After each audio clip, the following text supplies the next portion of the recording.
Hello, dear viewers. Support me by subscribing to my channel and share my video if you like it. And also, make sure you comment your thought.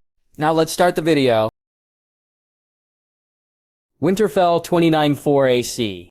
Jon, the wedding had been incredible, and the last week or so, even more so, they had said their goodbyes to some of the northernmost lords, the Glovers leaving with a new trade deal, much to their delight. The Umbers had practically been chased out of the yard by Ghost, which had been a sight to see. It was Small John's own fault. He dared to make light of the fact that Ghost hadn't come near him while he was there. That was practically an invite to the White Wolf, and Ghost did not disappoint. I don't know what you did with him, Jon, but it made for a better visit, did it not, father? Aye, son. That it did. Why are you smiling, Jon? Jon, he's fucking behind me, isn't he? The great Jon said. I wouldn't move if I were you, my lord, Jon said, smirking, as Ghost's large head came up between both men's arms before moving away as quiet as ever. I tell you, that damn wolf's not right. The Small Jon said as he climbed on his horse. I hope to see you again soon, Jon. Ned, always a pleasure. The great Jon said as he rode off. They had at least had the courtesy to wait until the Umbers had left the courtyard before laughing. All of them except Yuuzhan, who looked forlornly at where Lyra had been waving at him.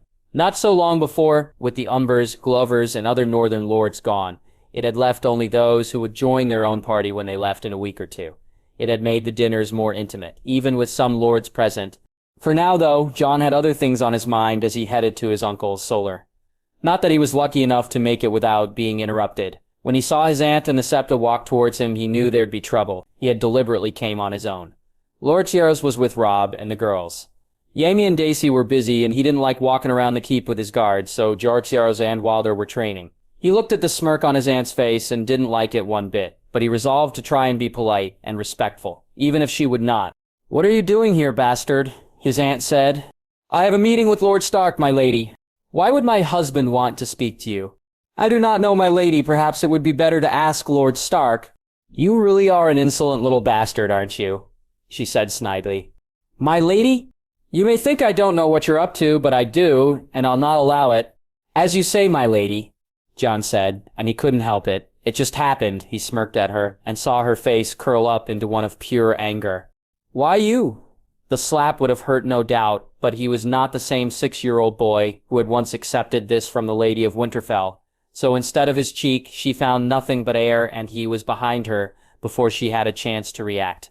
You should watch yourself, my lady. We wouldn't wish anything to happen to your hand, he said, and he was gone. He shouldn't have said it. He knew, but he found he didn't care. When he reached his uncle's Solar, he saw Jory standing outside. He gave him a warm smile and received one in return before being shown in to find his uncle sitting at his desk, going over papers. He took a seat and waited for his uncle to finish once he had Jon prepared to speak to him about what he'd come for, but his uncle began instead. Lowen showed me the proposals you made about Wintertown. You think these numbers are right? His uncle said, handing him the paper. Hey, that's the minimum return, Uncle. I think it'll work out far better than that. With numbers like this, the benefits would be enormous. Jon, with that and the increase in taxes, we can start doing things I've long put off for lack of coin, such as Moat Cailin, Sea Dragon Point, a keep for Bran. I've been putting them all off, but with this we can start them too. Do you have the people, Uncle? Some not enough. Luwin said you thought some of those in Flea Bottom may come if we invite them. Aye, their conditions are terrible, Lady Margaery and I have tried, but handouts only do so much. Given the offer of work and a place to live, I think they'd come, though we'd have to organize their travel. We should look into it. Jon, Lord Jaime said something about what you did with the tourney money. It's a good thing you're doing, Jon. She'd be proud of you. I hope so, Jon said, nodding. Here, before I forget, I did this for you, he said, handing his uncle the drawing of the 4 Starks at Harrenhal. Jon, this is incredible, thank you. His uncle smiled as he ran his finger over the drawing. Uncle, I came about something else. Can you promise you won't be mad and will at least listen? Aye, Jon. I'll listen. I want to speak to you about fostering Uncle. I think you need to think on it. Who? His uncle said, looking at him thoughtfully. All of them, Uncle. Jon? You can't mean it. They're too young. Not all right away, Irai. Would need to be older, and Bran too. But Sansa is almost 8. Robb is my age. They need to learn like you did, like I have. Where would you have them go? Eric, yeah, with the Mormonts, when she's old enough. She and Lyanna are already doing everything together as it is. That's true, his uncle said, a small smile on his face. Bran wants to be a knight uncle. I'll take him as a squire when he's older. Robb, Sansa, High Garden for Sansa, Lady Margaery, is not much older than her, and she'd love it there. I'd have said the Rock, but, well, I know fostering isn't just about what's best for children. I'm not my father, Jon, his uncle said, annoyed. I know that, Uncle. That's not what I meant. It's just that it would be good for the North and Reach to get on better. Aye, that's true. As for Robb, I don't know a northern house, though. The Umbers, perhaps, or the Karstarks, though I think the Manderleys would be for the best. Why? There's the trade to think of. If the North is to do well in the future, is it not better to have a lord trained in trade? As opposed to one not trained at all, his uncle said, and when Jon looked at him, he was surprised to see the mirth in his uncle's expression. Well, I'd have never said that. Also, there's the fact he and Lady Winterfell get along well. You marrying my children off now, my king, Ned said, shaking his head. What? I wouldn't, Uncle, you know. Jon said before his uncle broke out laughing. Is it not a crime to jape at a king's expense? No, his uncle said, and he laughed with him. I'll consider it, Jon. I'll speak to you more before you go. Of course, Uncle. Jon, we need to speak of Cat. No, Uncle, we don't. Your wife hates me, her family too. It's best we leave it at that. If she knew he truth, Jon. She may tell Robert, no, Uncle, I'll not command you, but I'll ask you not to. Very well, his uncle said, nodding. Thank you, Uncle, Jon said, standing up. You're good at this, his uncle said as he was leaving.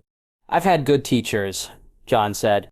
Loras, watching the Mormont ladies beat up men in spars never got old. For Arya and Lyanna, it was like seeing their futures in front of them.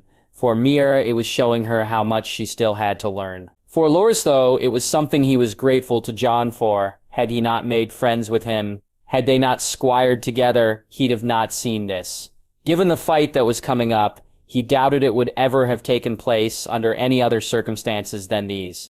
Earlier on, he'd watched Lyra, Jory, and Alysanne beat some of the Lannister and Stark men. He'd seen Walder beat almost anyone he'd faced, apart from Jory and Ser Roderick, and that was down more to training. He, Jon, and Robb had a three-way spar, which started as all for one, but over the course of it became him and Robb against Jon. It had taken the two of them and quite a while, but even Jon fell in the end. He was happy to see Jon showed no hard feelings and congratulated them both, before swearing he'd get his revenge next time.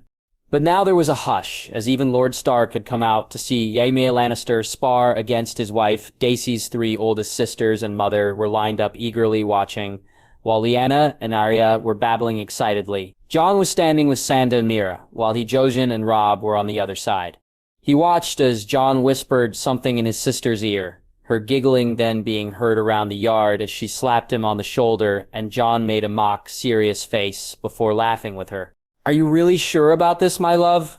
I mean, I'd hate to bruise you too badly, Daisy said, and Jaime chuckled. My love, you'll not even manage a hit. So confident, a lion's pride really is something to see. You should hear me roar, Jaime said to laughs. Will you two fight already? I could be drinking ale instead of listening to this. In fact, I should be drinking ale anyway, Meg said to more laughter. The spar began then, and Daisy almost caught Jaime immediately. He moved out of the way, though, and they began to swing. Lorziers caught Jon frowning as he watched, and he wondered what that was about. A few moments later, he got his answer. Daisy hadn't landed a hit, but she was clearly in control, and that was when she snapped at her husband. If you don't put your full effort into this, I swear I'll crack your damn stupid skull, she said angrily. I'm trying, Jaime said. You're not. What he saw then was incredible. For 2 years he'd sparred with Jaime, and he thought he'd seen him, if not, give it his all. At least try. He knew the spars with Jon were even more intense than his own, as that was how he taught them both. But if it was one thing to see Jaime give some effort, then it was another to see Jaime try to win. His movements were incredible. The only person he knew who moved that fast was Jon, but Jaime also had far more power, strength, and technique too. He was everywhere and nowhere. He thrust. He parried the blow from the mace. He was to the side, the front. It was a dance, and Loras was in awe of it. When the end came, he saw Jaime almost copy Jon's move from when he sparred with Mira. He used the sword to deflect the swing of Daisy's mace, moved the mace to the ground, and spun, his sword pointing at his wife's throat. I yield, Daisy said, and Loras was surprised to see the smile on her face. Of course you do, and he heard the smack as the mace hit his lord's leg. Never trust a wounded bear, my love, Daisy said, and her sisters and mother started the laughter. Once the spar was done, Daisy and Jaime went off together, and Loras smirked. Jon had been unlucky enough to walk in on them kissing more than once. Seeing how they were looking at each other, he thought it best they be left alone. Aesir and Lina went off with Mira and Jojen. Archery practice without Jon had become a thing once Mira showed her own skills. So he and Robb walked over to Sansa and Jon, who were laughing about something. What's so funny? Loras asked. Jon was saying I could fight like that. I didn't say that. I said you could fight too. How? Robb said, and he noticed Sansa look at him annoyed before her face relaxed. When she saw it was curiosity and nothing else, which had made him ask the question. A dagger, perhaps, or even a bow, but some sort of a knife would be best, Jon said. You mean like Marga uses? Lord said. What? Both Jon and Sansa said at the same time. My grandmother made sure Margaery had some lessons just in case. In case of what? Jon asked. What if she found herself without a guard? Jon. I didn't know that, Jon said, surprised. Well, now you do, Sansa said with a smirk. Oh, where's that mud? Jon said to Shrieks. Jon'm. No, Sansa said, moving away from her brother. Come on, let's go see the wolves, Jon said, and Loras and Sansa nodded. Robb, though, shook his head and walked off in the other direction. The wolves had grown, and it seemed, at least according to Jon, had picked their familiar. The two females had become closer and closer with Arya and Sansa, and while they still stayed with their mother, they would run to the girls when they saw them. One of the males, it seemed, had picked young Brandon much to Lord Stark's amusement, while the other, the black one, it seemed only stayed with Ghost. As for the last one, it too seemed to spend its time with Ghost or its mother. They had thought it may have chosen Robb, but it hadn't, and he knew the boy was upset because of it. Jon, though, didn't seem as bothered, and had he not known his friend as well as he did.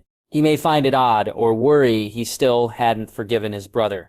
But he knew it was more to do with the wolves themselves than anything else, so he had said nothing about it. Here she comes, Jon said, as the wolf ran straight to Sansa, licking her face once it got to her. Have you thought of a name yet? Loras asked. No, I'm thinking, though. I think Arizia named hers before she even knew she was getting one. Jon japped getting a laugh. They watched as Sansa played with the little gray wolf before the black one and the other gray came out and almost escorted the female back into the tower. Brothers, Loras said, laughing. Pack, Sansa said, and Jon nodded to her.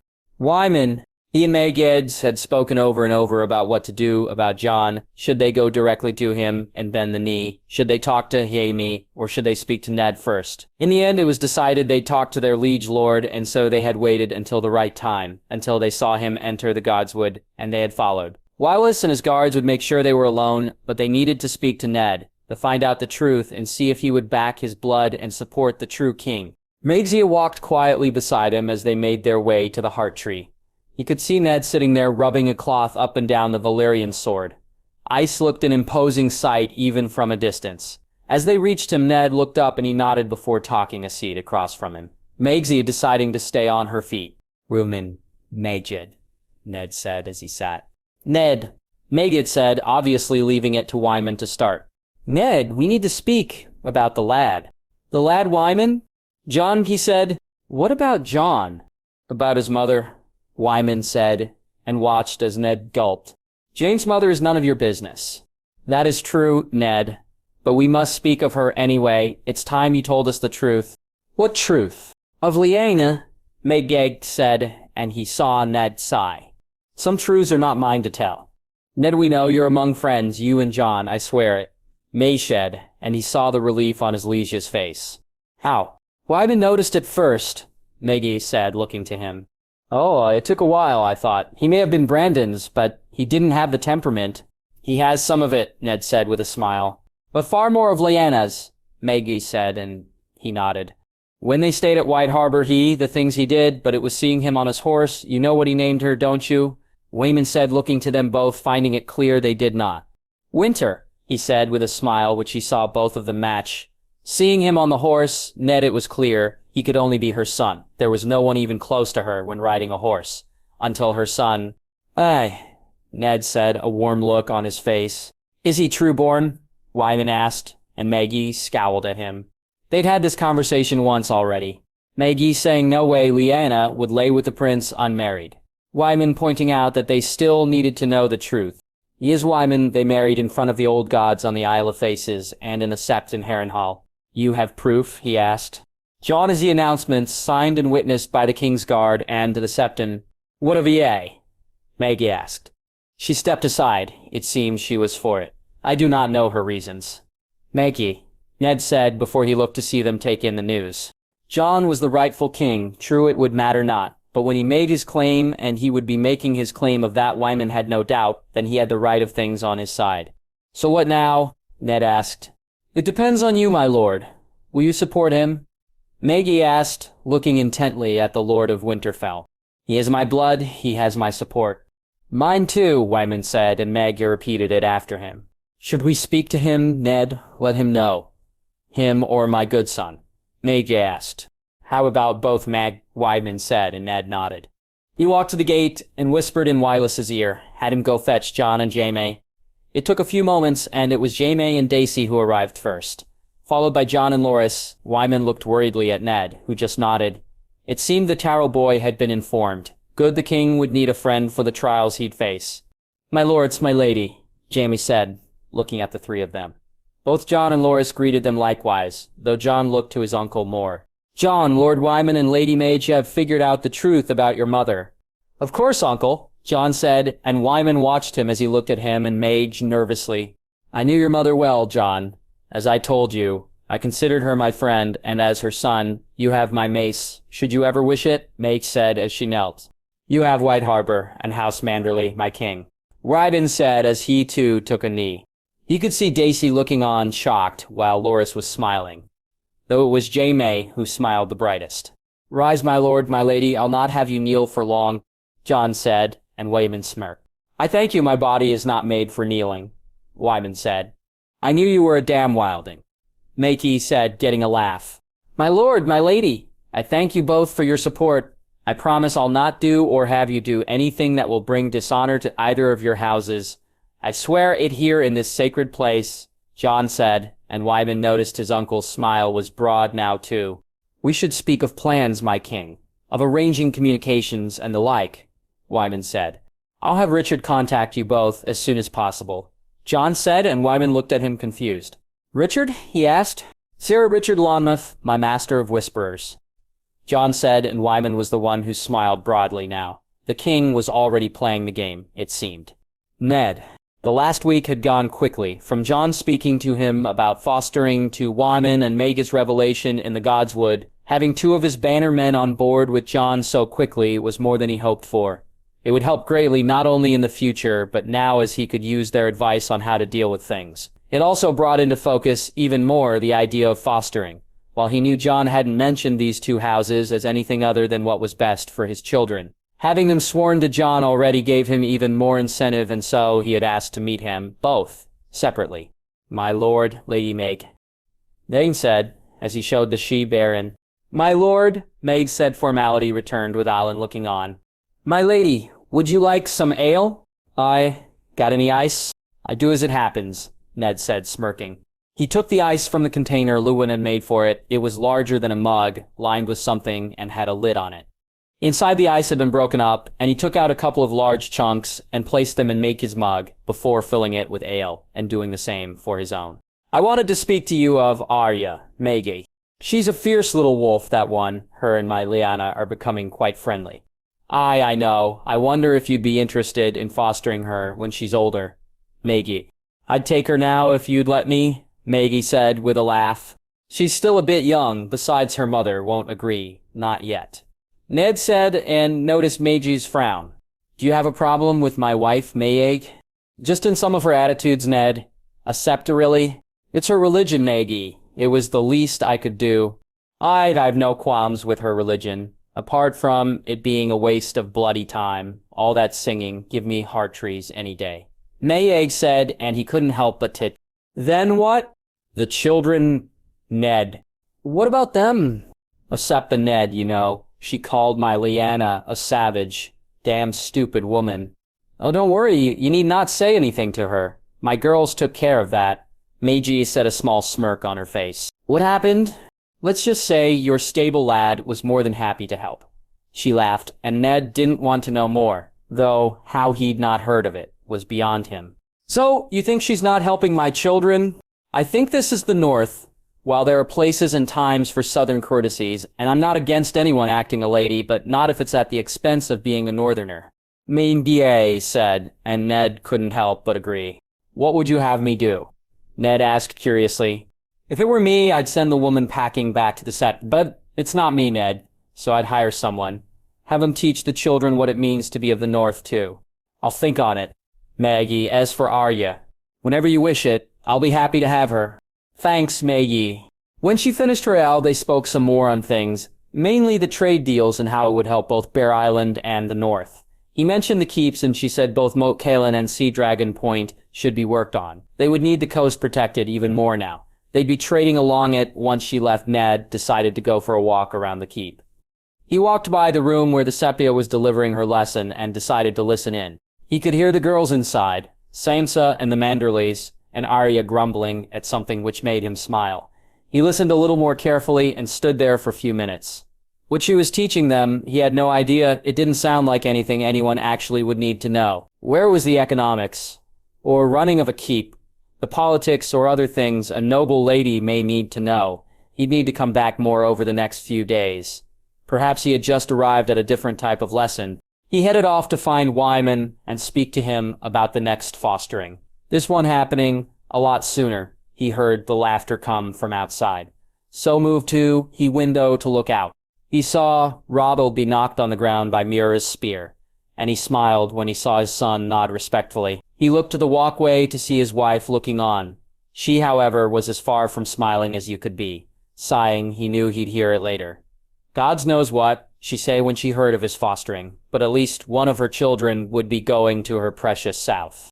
Daisy, if there was one thing she was happiest about her new husband, other than his firm arse that was, it would be that just like her, it seemed he couldn't quite be satisfied with just one time. Something they had been proving for the past few days, not that it was all they did. He had sparred with her, and she was in awe of seeing him fight. They read and rode together, they laughed at some of the same things, her humor always seeming to fit just right with him. What are you thinking? He asked. She was laying on her stomach looking at him. That I wish I had hair like yours, she said smirking. No, you don't. Besides, I think your hair is far prettier, he said as he brushed it away from her eyes. Then yours maybe, Jon's not so much, she said. And they both laughed. Poor boy doesn't know what he's in for, once we get back. My aunt is not going to allow him and Loras walk around like that, he chuckled while she grew pensive. You think they'll like me? She asked. Aye, how could they not? He said, kissing her. I'm not what they may have had in mind, though. Well then, they're going to like you even more. Why? Because just like me, they'll soon realize you're everything they always wanted. Lyanna was right. You really do talk funny, she said, grabbing the pillow and hitting him with it. That's why you love me, he said cockily. No, this is why I love you, she rolling him over before grabbing his arse. When they woke, it was almost time for dinner. They had spent almost all their day in bed, and she found she cared not. She kissed him and got up to dress, as he did the same. Once done, they headed down to the Great Hall. She was glad it was only her family and the Manderleys left. The dinners just felt more normal. Though she wondered, did they do family dinners at Casterly Rock, or was it all larger feasts, given how many Jaime said resided in the keep? She feared the latter. Entering the hall, she saw the look the Lady of Winterfell gave her. She just smirked. If Ned Stark had an arse like Jaime's, she'd have doubted even Septa Kellen would be leaving their bed early. She had to hold in the snigger at the nickname Alysanne had come up for Catelyn Stark. They had never spoke it out loud here, but each of her sisters had thought it about her.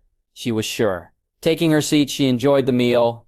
Jaime had assured her he'd import northern ale and the food would be the same, but she worried that she'd miss home. Are you coming on the hunt on the morrow, Daisy? Lyra asked. Hunt? Aye, Lord Stark's taking a few of us on a hunt in the Wolfswood, Jory said. Or are you going to be too busy with your husband? Alcir sniggered. Oh, I think we can join the hunt. Besides, should we wish, I'm sure there are plenty of places we could sneak off to in the Wolfwood. Daisy said, and caught Jaime's eye as he looked at her. After finishing the meal, Jaime went to speak with Jon, and Daisy decided to go pray in the Godswood.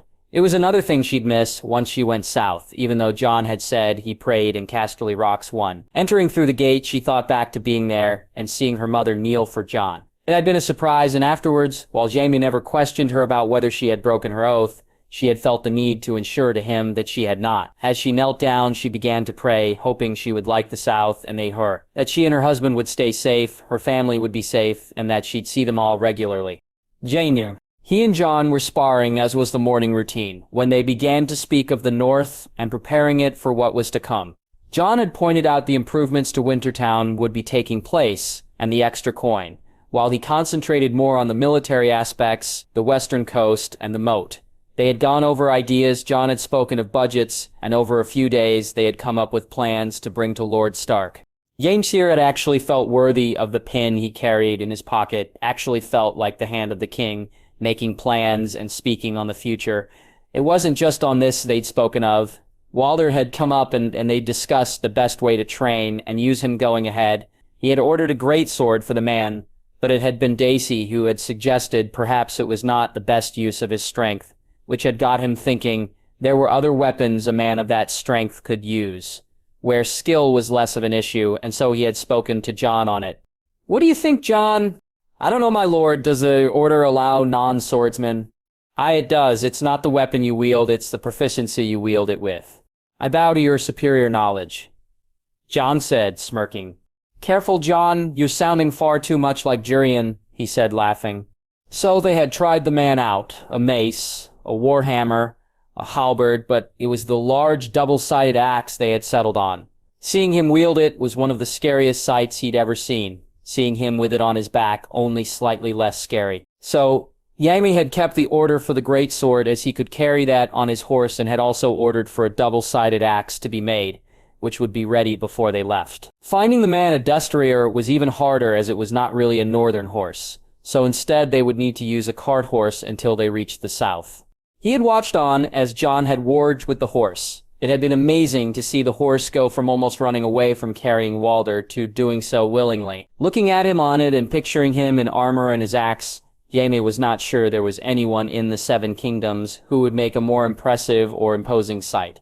This morning, Jon and he had agreed to go and speak with Ned about some of the ideas they'd come up with, along with some of the plans that were already in place.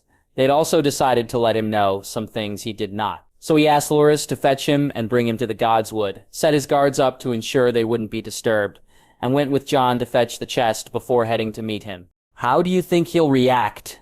"I don't know, Jon. He's going to learn a lot." "Ah, yes." Jon said, "Put the chest down." It felt like an age until Loras and Lord Stark arrived.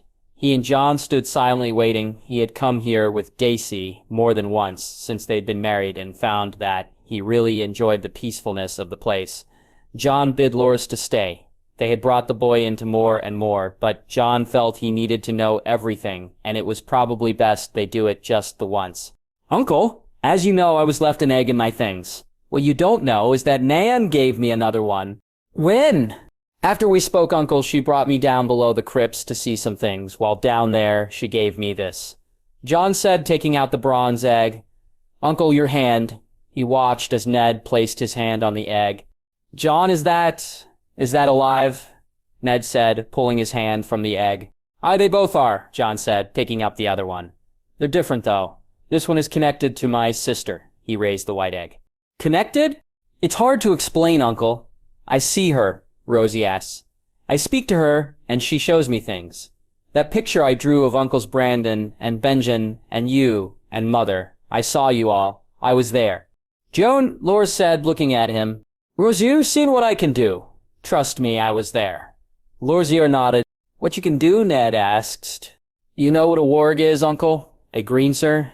"I remember Nain's stories a bit, but no, Jon, I don't." "A greenseer sees visions, Uncle. The past, the future. But I think I see it differently. Dragon dreams are part of it, but it's hard to explain, other than I saw you all at Hernell, saw my mother and father when they wed." "You said you see the future, Jon." I've seen that too, my aunt, over in Essos, Sir Arthur in the west." "Sir Arthur?"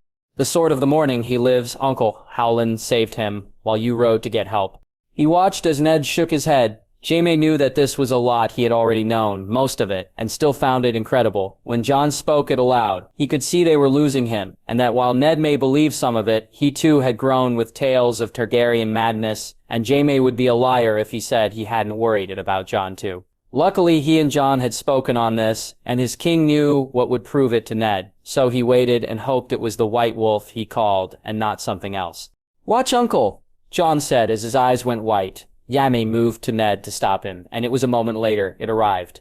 The bird was a falcon, and Jaime almost laughed at the irony of a falcon dancing while held by strings being pulled by the rightful king. The bird landed a few feet away and walked over to Ned, jumped onto his rock, and began pecking at it with his beak. Ned looked to him and Loras in confusion before they pointed to Jon. He looked down to the bird and cocked his head to the right, the bird matching his movements. "Jon, is that you?" he asked. And Jaime did laugh. This time when the bird chirped and Ned almost fell from the rock. "Move your wing, Jon," Loras said, and the falcon did as it was bid.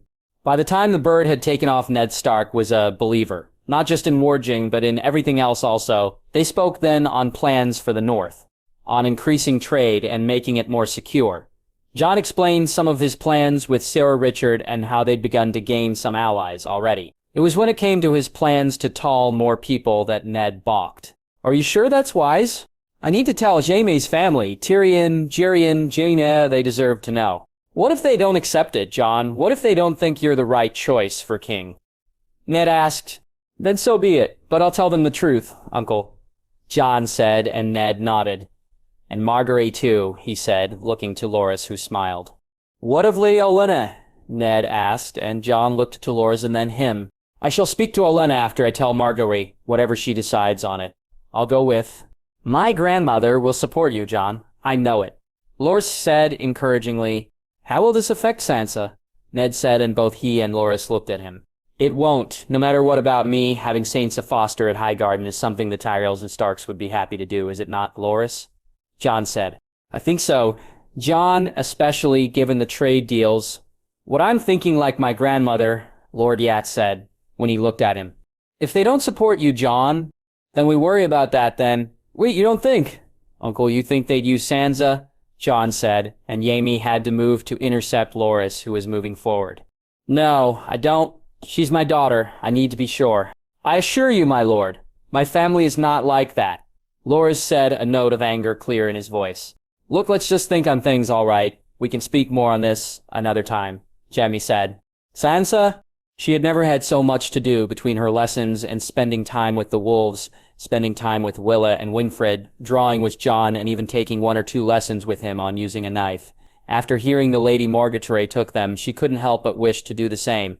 But she was not ready yet to be taught by someone like Ser Roderick, so she had asked Jon to teach her what the could. She had even spent some time with Robb. Her brother had come to her one night before she was ready for bed to apologize. He actually apologized to her. She had been so overwhelmed she cried, not then or there, but later as she lay in bed, she felt the tears fall. She always really wanted a big brother, so when Robb had teased or insulted her or allowed Theon to, she had hoped that Jon would be that to her. Her knight come to fight off those who had hurt her or make her cry. When Jon had arrived, she found he was exactly that, and her heart soared. And now she had another. Robb too would be a knight for her. Someone she could speak to and who'd smile and tell her everything would be all right. "Sansa, can you come with me to my solar?" her father said as she broke her fast. "Of course, father," she smiled at Jon and Loras, and got up from the table to go to see her father. It was strange. Her father was the kindest man she knew, and yet she always feared being called to see him. Feared she would be in trouble for something she did or said or something she didn't. Lately, though, she found, just like with some of her other fears, they were fading away. At first, she had put it down to having her big brother here to speak up for her, to fight for her, if needed. But it was more than that. She had found that she could fight, too. Sure, she couldn't raise a sword and beat someone with her hands, though Jon had shown her where she could hit a boy to hurt him bad. No, instead, it was through standing up for herself. For Arya, for Bran and Robb, for Mira or Jojen, and for Jon, though she had always in her own way stood up for her brother, but she hadn't allowed the Sept to say bad things about any of her friends or family. She had not allowed her mother speak down about Mira not being a lady either. She had asked Jon about it, and he had laughed, telling her she was a wolf, and she was showing her fangs. So she had smiled, and that's how she came up with her wolf's name, Fang. Now let them all fear both of their bites. She walked into her father's solar and took a seat waiting for him to speak.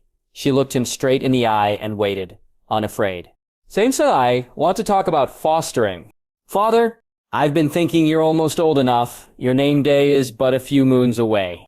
You're sending me away? She asked, shocked. What, no, Sansa. I was just thinking, would you like to foster somewhere? Her father said, his voice shaky.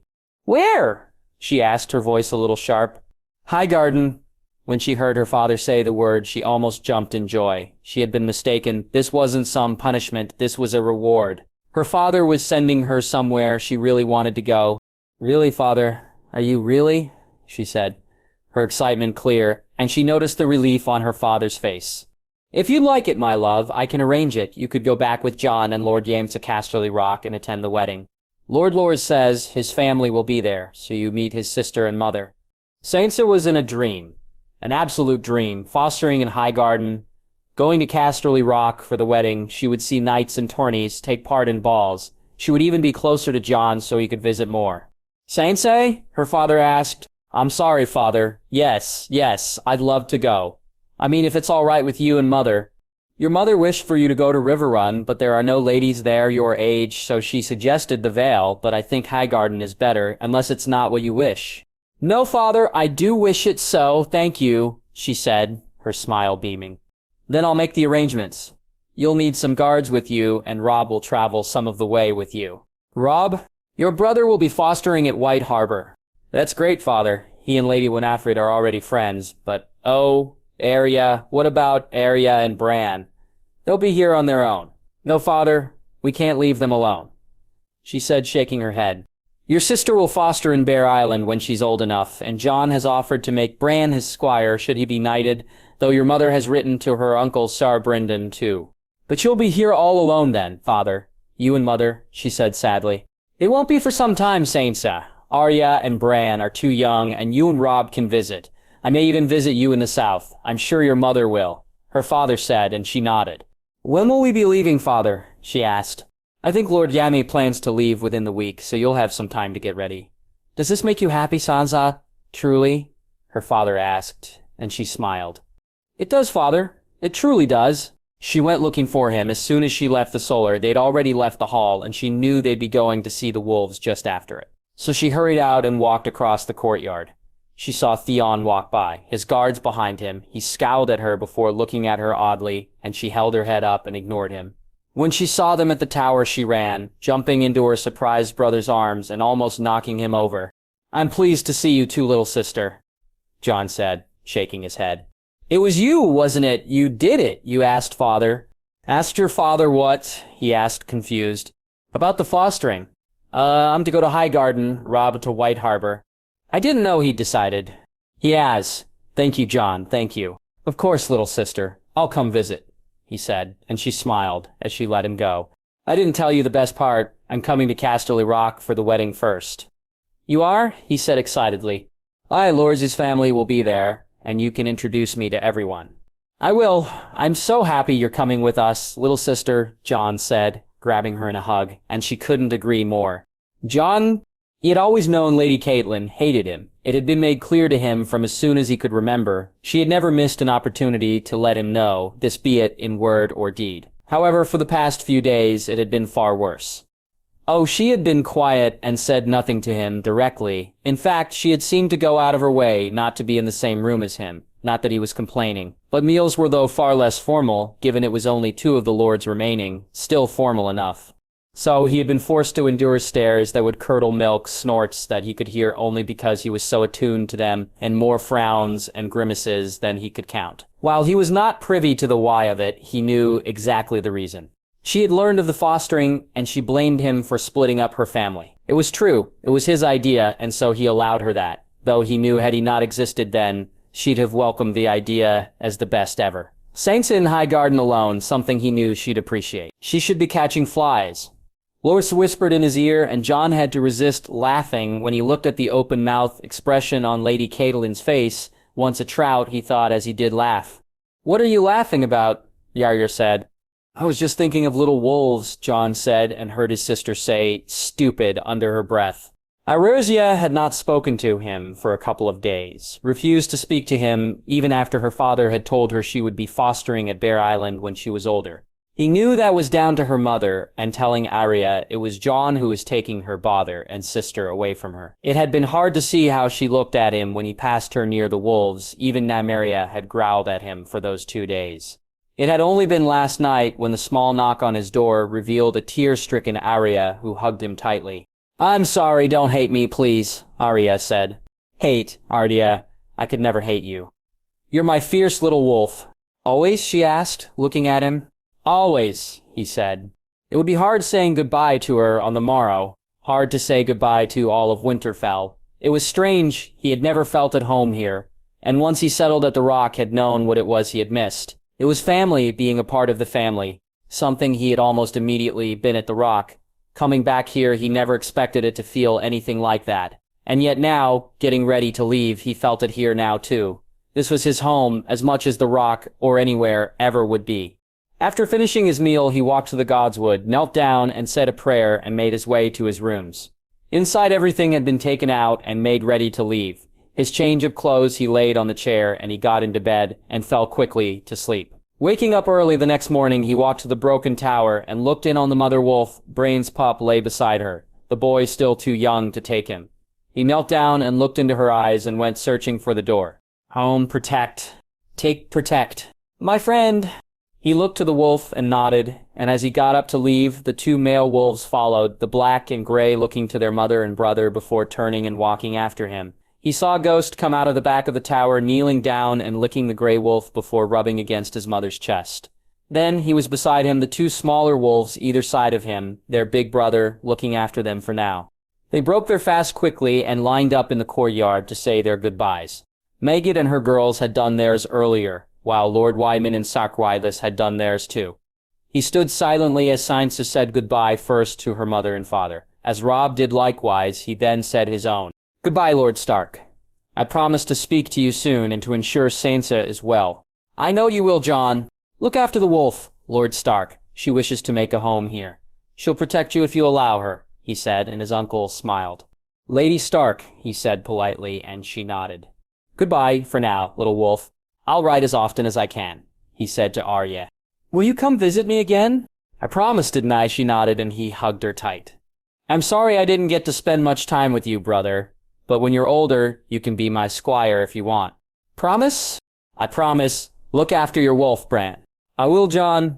He helped Sansa into the carriage that Willa and Winifred would be using. Saw his brother say goodbye to Theon, the Ironborn looking more at him than Robb.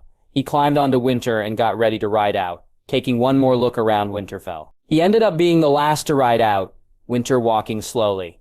Ghost and his brothers walking alongside. He rode to the gate where Jorah, Allers, and Walder were waiting. Giving Walder a smile, he wondered when he'd return, and would it be as Jon Snow, bastard of Winterfell, or as Jaehaerys Targaryen, king of the Seven Kingdoms. The North 2094 AC. Jon? Traveling was something Jon had gotten used to over the past 6 moons, from Casterly Rock to Lannisport, King's Landing to White Harbor, from there to the Wall and onto Winterfell. Now traveling past Castle Syrian and into the Barrowlands, Jon had come to an immutable fact. He hated it. Not the riding or the camping, not even the cold he found he liked that, but the daily grind of slowly moving forward and never quite getting where you wished. He did, however, love his travel companions. He alternated between riding with Loras and Robb, or moving to ride beside the carriage Sansa and the Manderly girls traveled in. He rode with Jaime when he was not riding with Daisy. Not that he didn't like riding with them together, but more so he could let them have their privacy. Something he had learned to his cost that led to certain actions between them. Jon would always knock from now on, he thought, as he smirked. "What's so funny?" Loras asked. "Them," he said, motioning to Jaime and Daisy, who were laughing with each other a bit ahead of him. "She makes him happy," Loras said. "Aye, she does," Jon replied, a smile on his face. "Come, let's ride." "No, Jon said, shaking his head. "You ride too fast." "So, no," Loras said, and Jon shook his head. "I'll go slower, Winter just needs a run out. Come on." "All right," Loras said, sighing. The two set off quickly, Jiertsin and Lights in pursuit. Robb had ridden with Sir Will Weiss this morning, and Jerickson and Mira didn't like the fast pace Jon liked to ride at. They rode quickly over the plains, up and down the hills, and eventually came to a small stream where they allowed the horses to rest and drink and dismounted. Jon walked alongside it, looking in at the cool water, while Loras sat on a small rock. Jerickson came over excitedly, and Jon looked to him confused. "Look, Jon, salmon," Joras said as he pointed to some rocks ahead of them. "Do you think we could catch some?" Jon asked. "Aye, I do. We're going to get very wet, though." Yard said, and Jon nodded, taking off his cloak. They spent the next hour trying to catch salmon with varying degrees of success. Yours and Ellers had caught about a dozen, he and Loras none, but then Jon heard the excited yell from his friend. I got one, Loras said, struggling to throw it to the bank. "Throw it," he shouted, and Loras managed to get it landed. "Well done."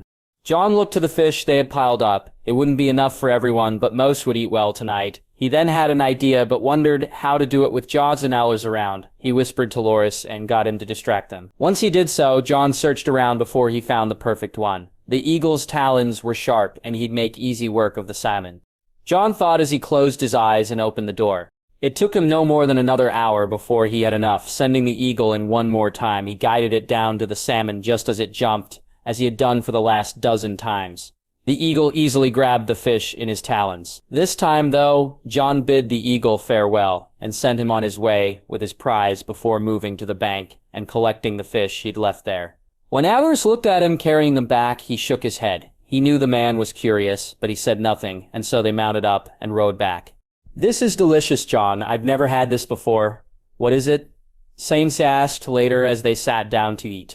"Salmon, little sister. Careful thing, seems more eager than you," he said as he saw the wolf move curiously to the dish. "Here, just a little," Sansa said, and the wolf ate it greedily. "You'll spoil her," Jon said, and his sister just looked at him. "You can talk. Don't think I didn't see you give Ghost and the pups that other fish, Jon," she said, and he couldn't deny it. When he arrived back, he fed Ghost first, watching as the white wolf fed his brothers from his mouth. "All right, fair enough. I know when I'm beat," he said, and almost laughed at the proud look on Sansa's face.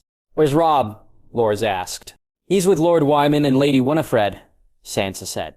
"And you came to sit with us ruffians, my lady? What were you thinking?" Jon jabbed and Sansa giggled. "I know I must be losing my senses. This is the fun part of the camp, that's why your sister came, Jon," Lord Zira said, sticking his tongue out at Sansa, who rolled her eyes before laughing. After eating their meal, they cleaned up their dishes, and Jon escorted Sansa back to the carriage. They'd ride for a bit further before making camp for the night. Sansa had, it turned out, been an excellent traveler. Everything was new to her, and it made Jon think of his own first journey from the north. Once he left her at the carriage and bid Lady Winifred and Willa his greetings. He was joined by Robb, and they went back to get ready to leave. Lord Yass.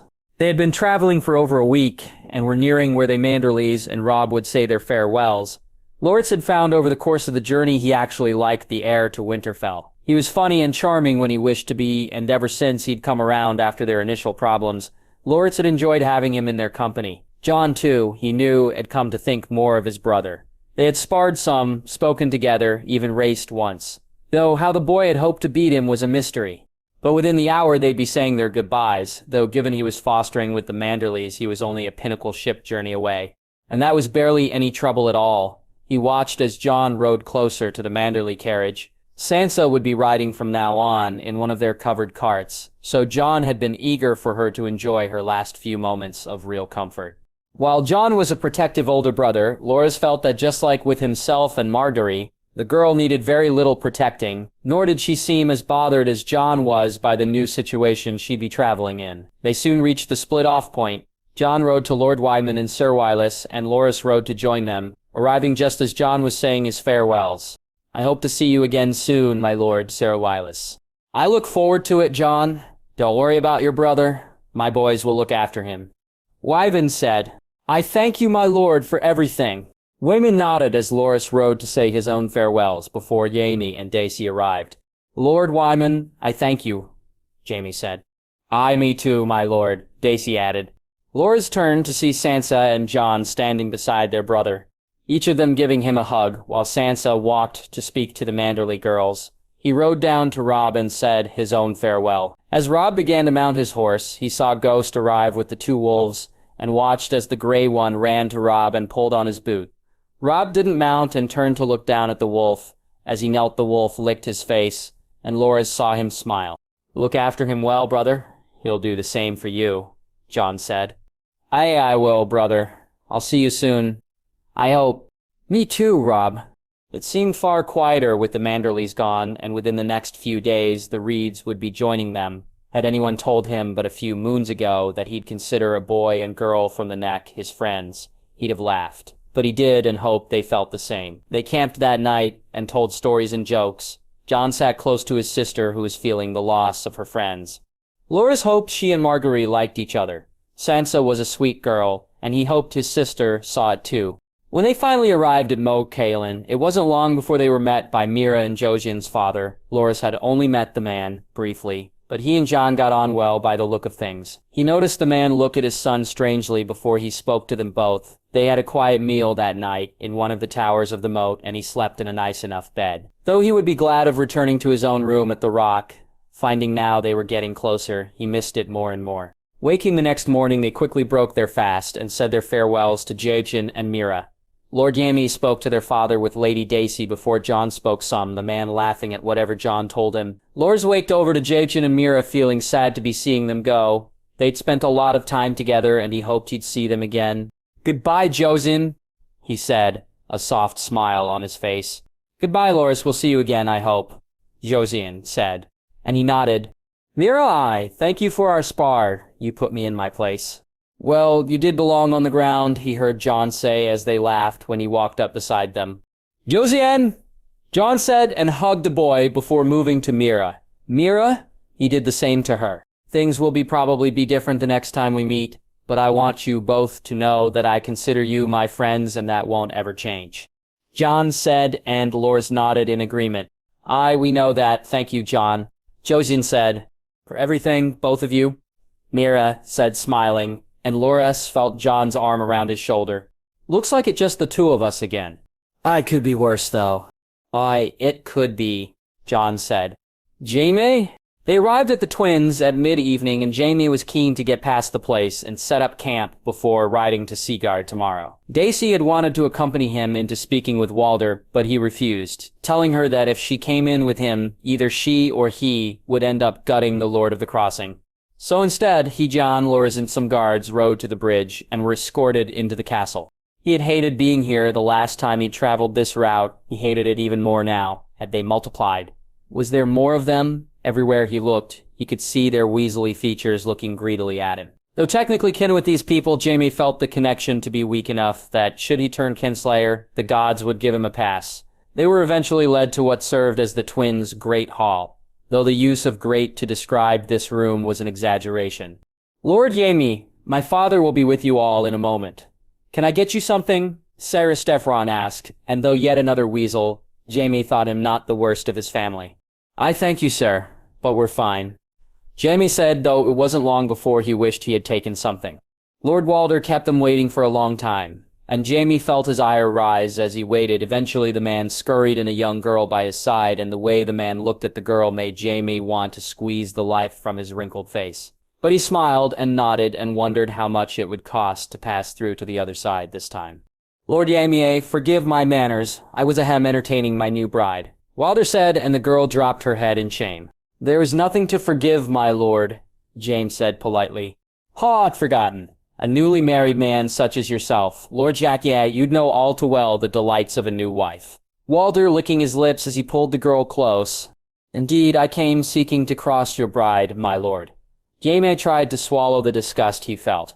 'Tis a shame you're married, Lord Jaime, for I'm in need of good men for my daughters. That the young rose I see with you, step forward so I can see you more clearly." "My lord, my squire, Lords Tyrell," Cabot said as Loras moved forward. The third son, not the heir or spare, but it makes no mind. I'm sure I've a daughter or granddaughter that could please a young man such as he said, looking Loras up and down. "I believe you'd need to speak to his grandmother on that, my lord," Jaime said, enjoying the gulp Walder swallowed at the mention of the Queen of Thorns. "Where's the other one? The bastard." "Step forward, bastard. I'll not need permission from your grandmother, should you know her name," Walder said, laughing, and Jaime stopped. His own moved forward and instead nodded when Jon shook his head at him. "My lord," Jon said. "Good. Even here we've heard tale of you bastard, making a name for yourself, even if you weren't born with one. Though still no lord would waste a true-born daughter on you. But you'll find I'm not like most of those other foolish men. So what say you, bastard? How about a betrothal between you and one of my daughters?" "I'm afraid you'll need to speak to my father, my lord. It's his permission that counts, not mine own." "You turning down your betters, bastard," a man with a black beard said loudly as he shot Jon a dirty look. "No, my lord, I'm simply stating the truth. Should Lord Walder get my father's permission, then I would do as I was bid," Jon said, and Jaime smirked at the truth of things. "Enough. I shall accept 500 gold dragons, Lord Yaka. Never let it be said that I was not generous to kin." Walder Frey said, laughing, "I thank you, Lord Walder. We shall pay and be on our way." "You should stay the night, my lord," Walder said, looking at them all through beady eyes. "Another time, my lord. We must make haste to catch our ship," Jaime said, and they left after handing over the coin. Later, as they were riding back, all three of them feeling like they needed a bath, he listened in as Loras and Jon laughed and japed with each other. "But you're the king, Jon. I can't just remove a lord simply because he's a Frey. He's a weasel, Jon. We can't have weasels as lords. We don't need to remove him anyway. Loras, we just need to build more bridges." "What? Would it not be easier to remove the Freys? I mean, it'd be very popular." "Aye, it would, but there are far too many of them just to remove them." "All right, Jon, you win, even if I still think it'd be best if they were gone," Loras said, and Jaime couldn't help but agree. How Walder Frey had managed to convince as many kings as he had to leave him in power was beyond him. Though Jon was right, you can't just remove lords because you dislike them. If that was the way of things, then there'd be very few lords in Westeros. As they made it to where they'd stopped off, while inside the twins, he felt that perhaps they should stay here for the night.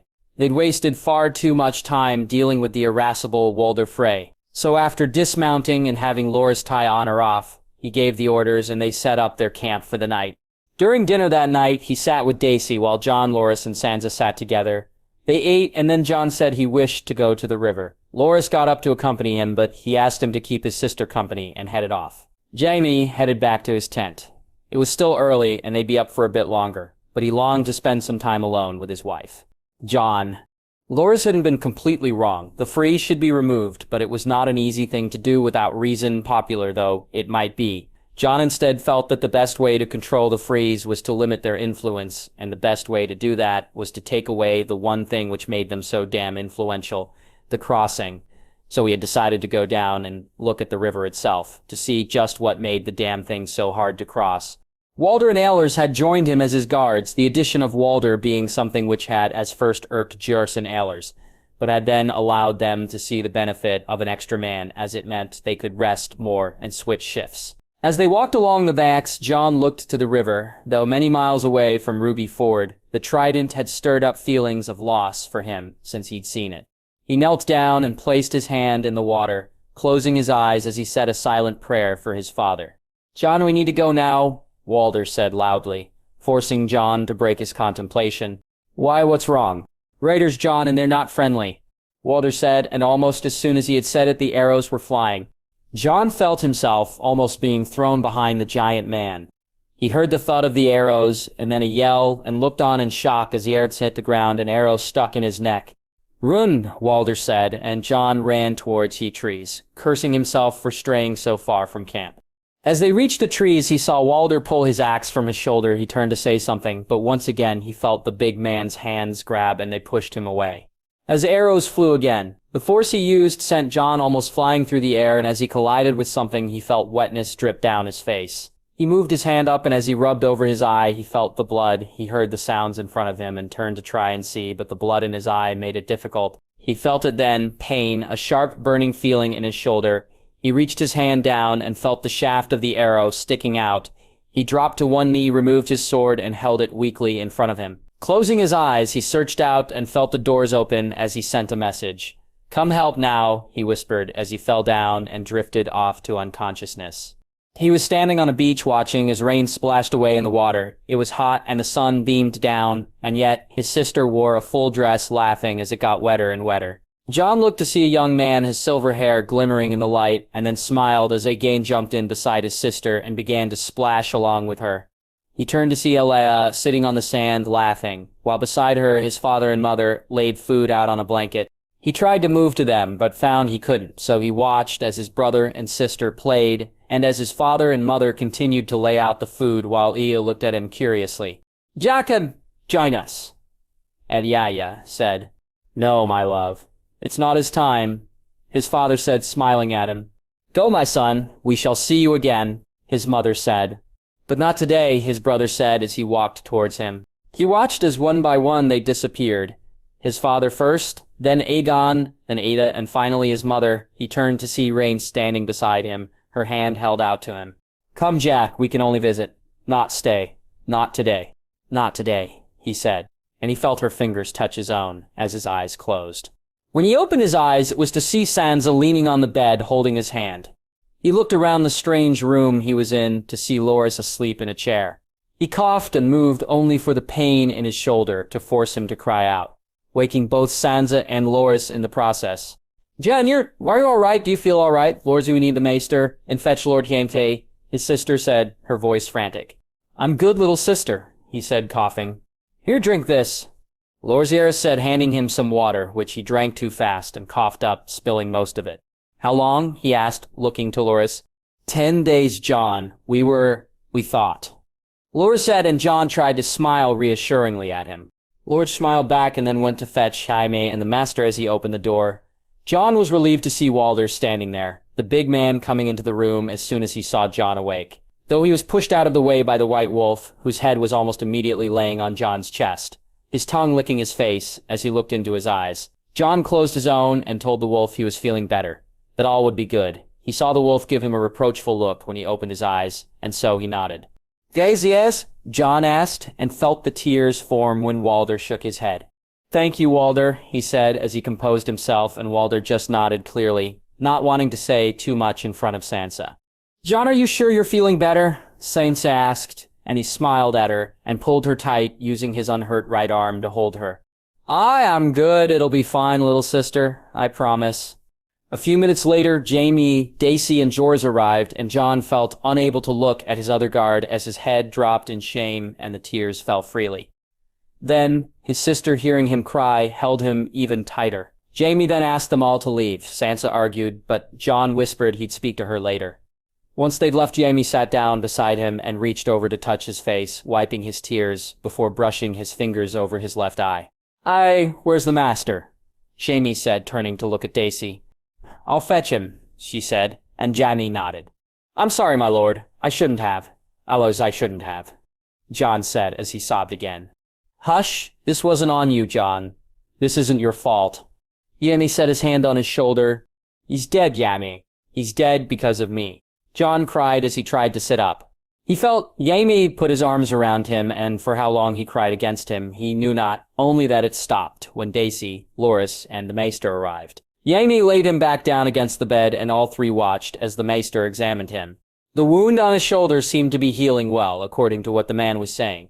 "No activities using your arm, young man. Not for a moon, at least," the maester said before turning his attention to his eye. "This will scar, but it won't be too bad, I would say." "So he'll recover fully, master?" Jaime asked. "Aye, my lord. I'd say another day in bed, though. After then you'll be free to travel, though no riding for him, not yet." "Thank you, maester." The master nodded before leaving, and Jon watched as Loras sat back down in his chair, and Daisy came over to lean down and place a kiss on his cheek. "You scared us, Jon. Thank the gods it was no more than that," she said, and Jon gave her a sad smile. "My love, Loras, why don't you give me a few minutes with Jon alone?" Jaime said, and Daisy nodded while Loras looked ready to argue. "I'll speak to you after, Loras." Jon said, and Loras looked at him before smiling and walking out with Daisy. They sat in silence for a few moments after Daisy and Loras left.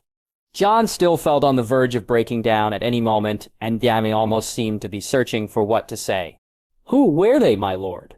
Jon asked, breaking the silence. "Bandits, we think, though. With what Walder said, I'm not so sure," Jaime said. "They weren't bandits." "How do you know, Jon?" "They fired right away, my lord. Didn't even bother to see whether we were worth their time. Besides, why us? I mean, we didn't look like we had much coin. Jon said. I don't know, Jon, perhaps you're right, but if they weren't bandits, then who? I'll need to speak to Richard, have him look into it. Yaras? His body has been prepared for the trip. We can bury him when we return to the rock. His family? Jon asked, his voice breaking. Will be taken care of, Jon. I swear it, they'll not want for anything. Walder saved me, my lord, had it not been for him. How do you thank someone for that? Unite them, Jon. You give him the white cloak he asked for, and unite him. I can't, can it? You're his king, he'll want it from you, but I can do the knighting too. So we'll do both. Thank you, my lord. We need to be more careful, Jon, at least until we know who's behind this. I will, my lord, I swear it. Can you ask Jots to come in? I think it's time he was told the truth. It is. Jaime, 10 days earlier. He was in the process of removing Daisy's undershirt when the sounds from outside made him stop, hearing a whinnying noise come from one of the horses, followed by the howls of 2 small wolves. As Daisy was fixing her clothes, a guard came in, and Jaime could see from the panicked expression something was terribly wrong. My lord, the horses, the wolves, they're acting strange. The white one just raced off, and Jorah and Loras ran after him. Jon, something's happened to Jon, was all he could think as he jumped up and set off in the direction Ghost, Loras, and Jots had just set off in. His sword he drew from the scabbard he held in his hands. Not having had the time to do more than just grab it, he ran towards the sounds in front of him, and when he finally arrived, he saw the carnage. Walder was leaning over Jon. The giant had 2 arrows sticking from his leg and shoulder, and yet seemed unperturbed by either. Around them there were bodies. How many, he could not tell. But they had died ugly, that was for sure. Ghost was leaning over Jon, licking his face, and Jorah and Loras were looking on tearfully, their mouths moving, and yet Jaime could only hear a ringing in his ears, all other sounds drowned out. When he reached Jon and looked to see his chest rise and fall, he breathed a sigh of relief. He was alive. He was alive. What happened? Who these men had been? None of that mattered. Jon was alive. He saw the arrow sticking out from his shoulder and opening his shirt. He saw the wound, though bad, had missed anything vital. It would be the blood loss they needed to do something about. Ripping the shirt, he tied it around the shoulder, stemming the flow of blood by doing so. He needs a maester, Loras had panic-stricken. Fetch my horse, Jaime said to one of his guards who had arrived after him. It was a few moments later Daisy arrived, and when she checked Jon's wounds, he saw the relief on his wife's face, taking comfort in the fact she seemed to agree with his own examination. I'm taking him to Seaguard. I can be there by the hour of the wolf. Jaime said. The twins is nearer, Jaime, Daisy said. I'm not letting a fucking Frey touch him, he said, shaking his head. Seaguard, we can make it, he said, as he saw Daisy nod. When his horse arrived, he was surprised to see Winter too, but then looking at Loras, he figured the boy wasn't leaving Jon anytime soon. They mounted, and after leaving Daisy in charge and telling her he'd be back by the morn, they were off. He had needed to slow more than he hoped. Honor carrying his engine's weight was too much, and so it was on the hour of the Nightingale that they made at the gates of Lord Mallister's keep. I need a maester now, he shouted to the guard. Who are you? The guard said. Tell Lord Mallister that Jaime Lannister requests his aid. Tell him I'll owe him. Jaime said, and waited a few moments, while the guard did as he was bid. It was Lord Patrick and not Lord Jason who came, and when he saw it was really him and that he had an injured man to take care of, he immediately had him brought to the maester. My lord, what happened? Lord Patrick asked. Bandits, I need some of your men, my lord, to help escort my family here. Can I count on you? You can, my lord. I'll have the men made ready, Patrick said, and as they got to the master's chambers, the man set off to do just that. In here, my lord. Put the boy on the bed, the maester said, as he began to grab jars and cloth.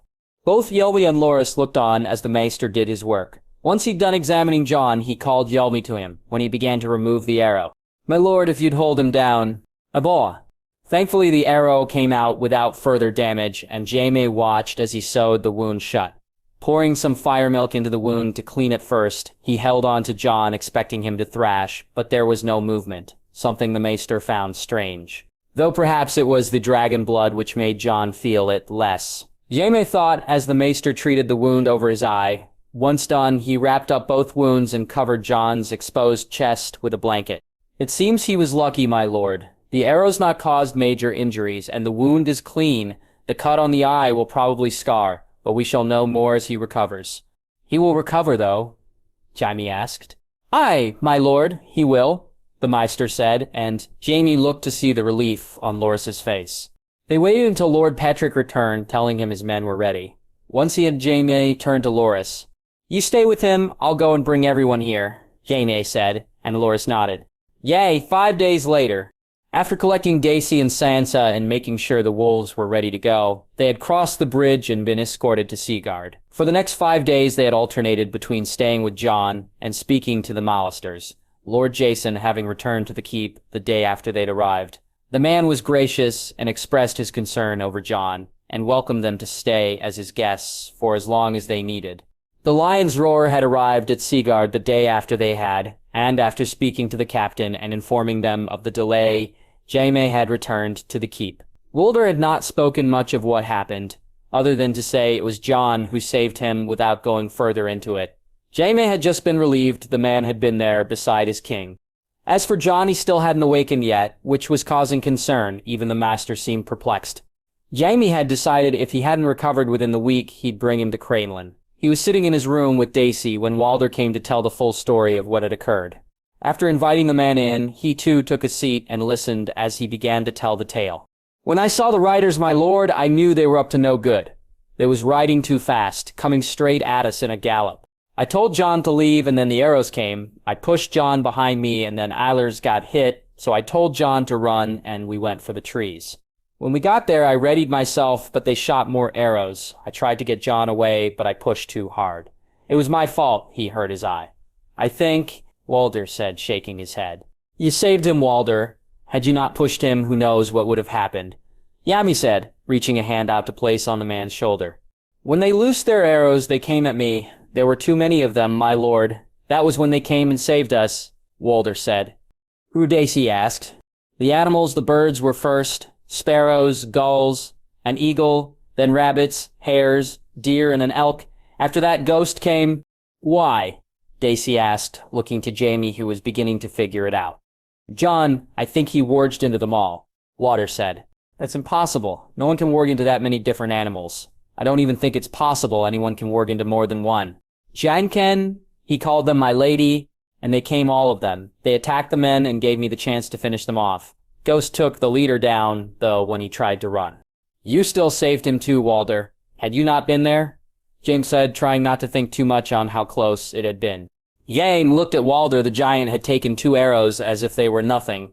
He was walking around with almost no sign that just days ago he'd been injured. Jon had found the perfect Kingsguard, loyal and true. How could he do that? What, Walder said. How could he do that? Daisy asked, in disbelief. I don't know, Dace. I think it's something to do with who he is, who his parents were. He is the prince that was promised. The what? Rhaegar believed it was him, but then something changed. It was different.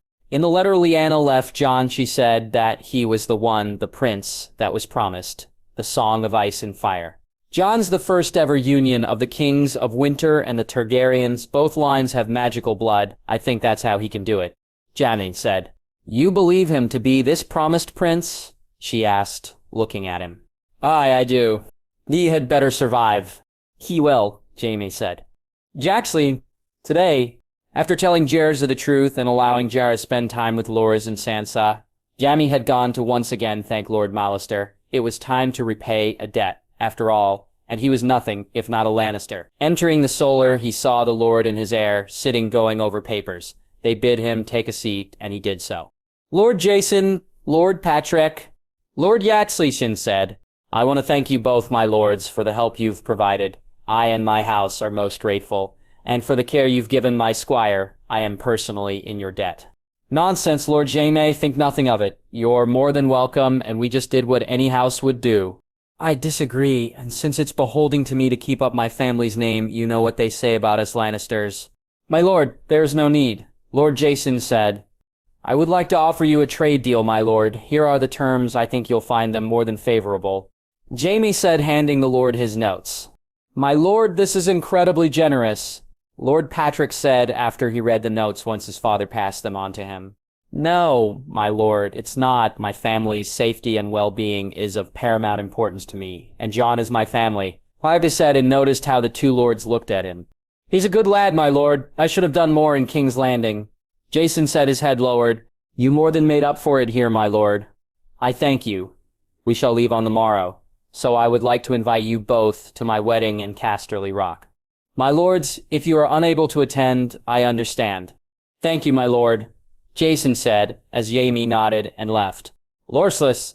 It was good to see Jon up and about now, though he was favoring one arm and not moving as freely as he should. He was at least moving, and after the last few days, that was a welcome sight. When he'd seen him laying on the ground with the arrow in him, he'd feared the worst. Every day at Seaguard, when Jon had not recovered and awoken, had been torture, while everyone around him said he'd be fine. Lors worried he would not. When he had finally been able to leave the bed, he had asked to be taken to see Axley remains, finding them packed and awaiting their return home. The body had been given to the Silent Sisters, who had prepared it, and packed it in a box, and Jon had asked to be left alone while he went to see it. He had stayed there a number of hours, and when he left, Lors could see he'd been crying. Though Lors had not been as close with the man as Jon was, he too had felt his loss. For 2 years, he had seen the man dutifully guard his friend. Jon had told him he'd told Jorahs the truth. Lors was not surprised to hear the man had bent the knee willingly. Jon was not just some lord's squire they guarded. Not to them, and Jorahs had made it clear Adlers would have felt the same. Since then, Jorahs had been even more diligent in his protection, he and Walder not letting Jon out of their sight at all. Even now, as they stood on the ship as it cast off, both men were watching. "Look at the docks, Sansa," he heard Jon say. "Why?" "Well, it's your first trip. Don't you want to remember it so you can draw it later?" "Oh, yes, I do. I wouldn't have thought of that." "Thanks, brother." "Anytime, little sister," Jon said, and Loras smiled. Though he soon found Jon and Sansa's enthusiasm for sailing wasn't shared by any of the wolves, Ghost looked forlorn, not at the thoughts of sailing, but at how uncomfortable the two smaller wolves looked. After they had set off, they made their way down to the large eating area, preparing to at least keep the wolves' minds off things with food. They had been joined on the trip by Lord Patrick Mallister and some of his men, the heir of Seaguard, representing his house at the upcoming wedding. Loras had initially disliked the man. He and his father had hidden away rather than tell the truth in King's Landing, but he was extremely grateful for their help with Jon and so was willing to give him another chance. The Lord was sitting alone when they entered the room, and when he saw them, he bid them join him. "Lord Loras, Lady Sansa, Jon," he said, smiling at them all. "My lord, how fares you?" Loras asked. "I'm good, Lord Loras. I'm excited about this ship. Never even imagined one could be built in such a way." "You know it was Jon who designed it, my lord," Lord said, seeing Jon lower his head and Sansa look on in stunned silence. "It was," Patrick said, looking to Jon, an impressed look on his face. "Aye, my lord," Lord Giaz, looking at Jon as he did so. They spoke for almost an hour or so, Sansa whispering occasionally to Jon and giggling at something he would say. When Lord Patrick left, he turned to see what they were enjoying so much. "All right, what is it?" "What is what?" Jon said, and Sansa giggled again. "You two, what are you having so much fun talking about?" "It was fun. Why, whatever could you mean?" Jon said, and Sansa giggled some more. "Jon," he said seriously.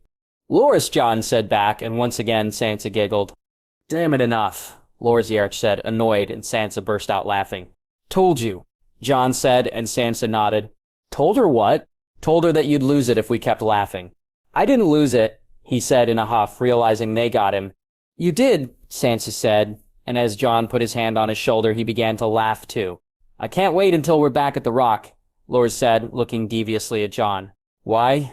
Sansa asked seriously. "Because then I'll have my own sister to team up with against you both."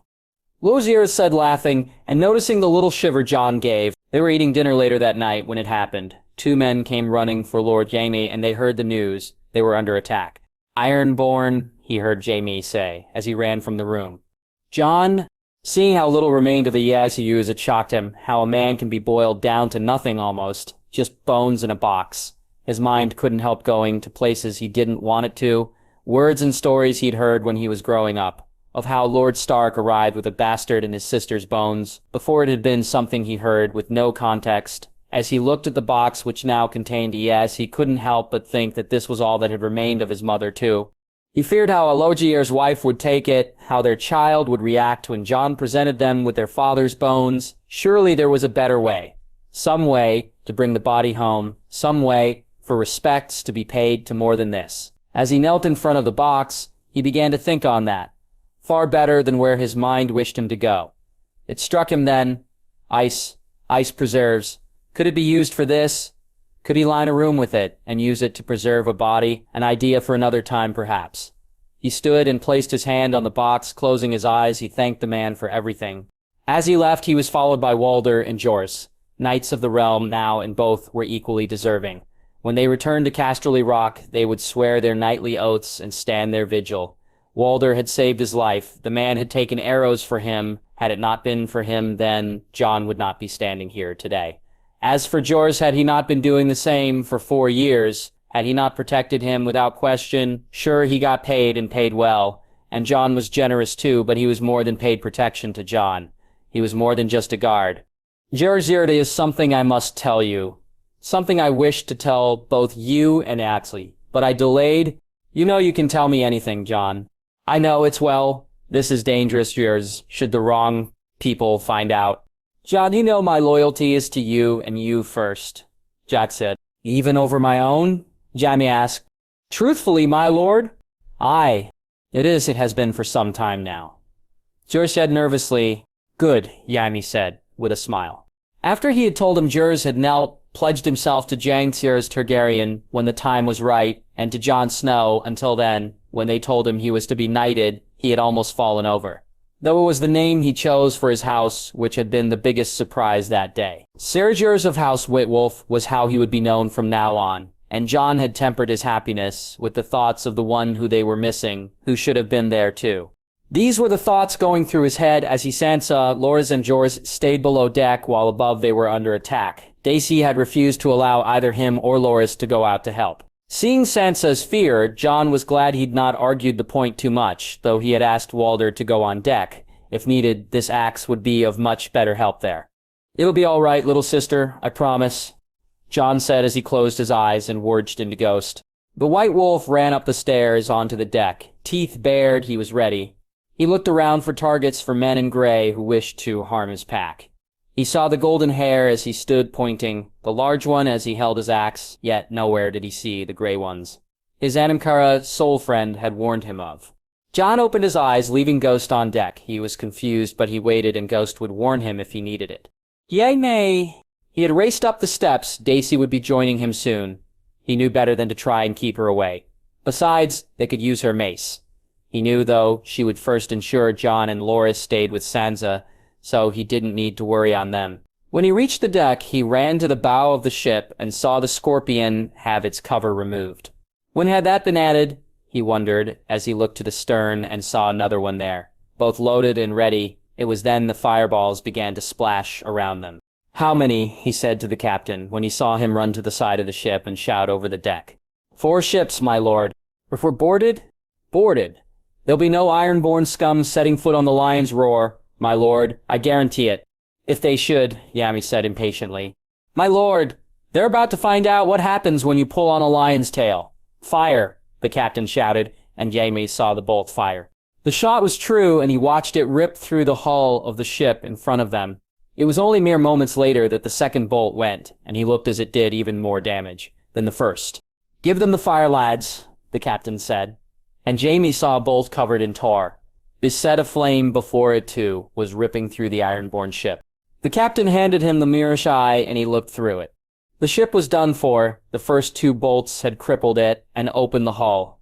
The next one had set it aflame from inside out. Their path ahead was clear. Take us out of here, Captain. Not yet, my lord. Admiral Lannister's orders, the man said, and Jaime followed him to the stern where the process was repeated. He looked on in horror. Then as he saw the 2 other ships had moved into position and were coming at them side on, both ships racing towards them. Captain, we must go. Give it to them, lads, the captain said, and Jaime had the opening of hatches and windows below. Captain, come, my lord, you'll enjoy this. The captain led him to the port of the ship and pointed to the oncoming ironborn ship. Fire everything, the captain shouted, while Jaime raised the Mirish eye again. Seeing the damage from 1 bolt was incredible. From 2 fired one after another. It was basically the end of the other ship. Jaime looked on as 5 bolts flew from the Lion's Roar, one after another. The delay between them no more than a couple of heartbeats. The ironborn ship was obliterated. There'd be no need for a firebolt. The ship had simply exploded. It was kindling and nothing more now. He saw the few men who'd managed to abandon ship, some waving to them to be picked up, and he shook his head at their audacity. They had attempted to take their ship and now wanted rescue. Ironborn. They really were fools. He turned to the captain, who had the largest smile he'd ever seen on a man's face. He was holding a tankard of some drink or other, and he drank it down in one go, wiping his beard when he was done. "For Lannisport, my lord," the captain said. "For Lannisport," Jaime said, smiling back. He turned to walk down below deck and saw Daisy standing with Lord Patrick, both of them looking on in shock. He walked to his wife, grabbed her and kissed her, before turning to the Mallister lord. "It seems our Ironborn friends bit off more than they could chew, my lord." Jaime said, "Aye, that it does, my lord, that it does. I'm glad I got to see it for myself. For far too long, those damn scum have preyed on these waters. Me too, my home has come under attack by the squids for many a year." Daisy said with a smirk. "We should be drinking," Jaime said, and both Daisy and Patrick laughed. "You know what, my lord, you're right, we should," Patrick said, and they headed below deck. Jon. Finding out what had happened to the Ironborn ships was a surprise. It seemed Battle never made it to the ship. They were safe, and Sansa was incredibly relieved. They watched as Daisy, Patrick, Jaime, and some of the sailors drank and made merry before Jon. Sansa and Loras went up on deck, Walder and Jorah following behind. Ghost had lay down with the two wolves, Fang sleeping with her brothers rather than Sansa. Though since the wolf had been sick twice, his sister wasn't as put out as she could have been.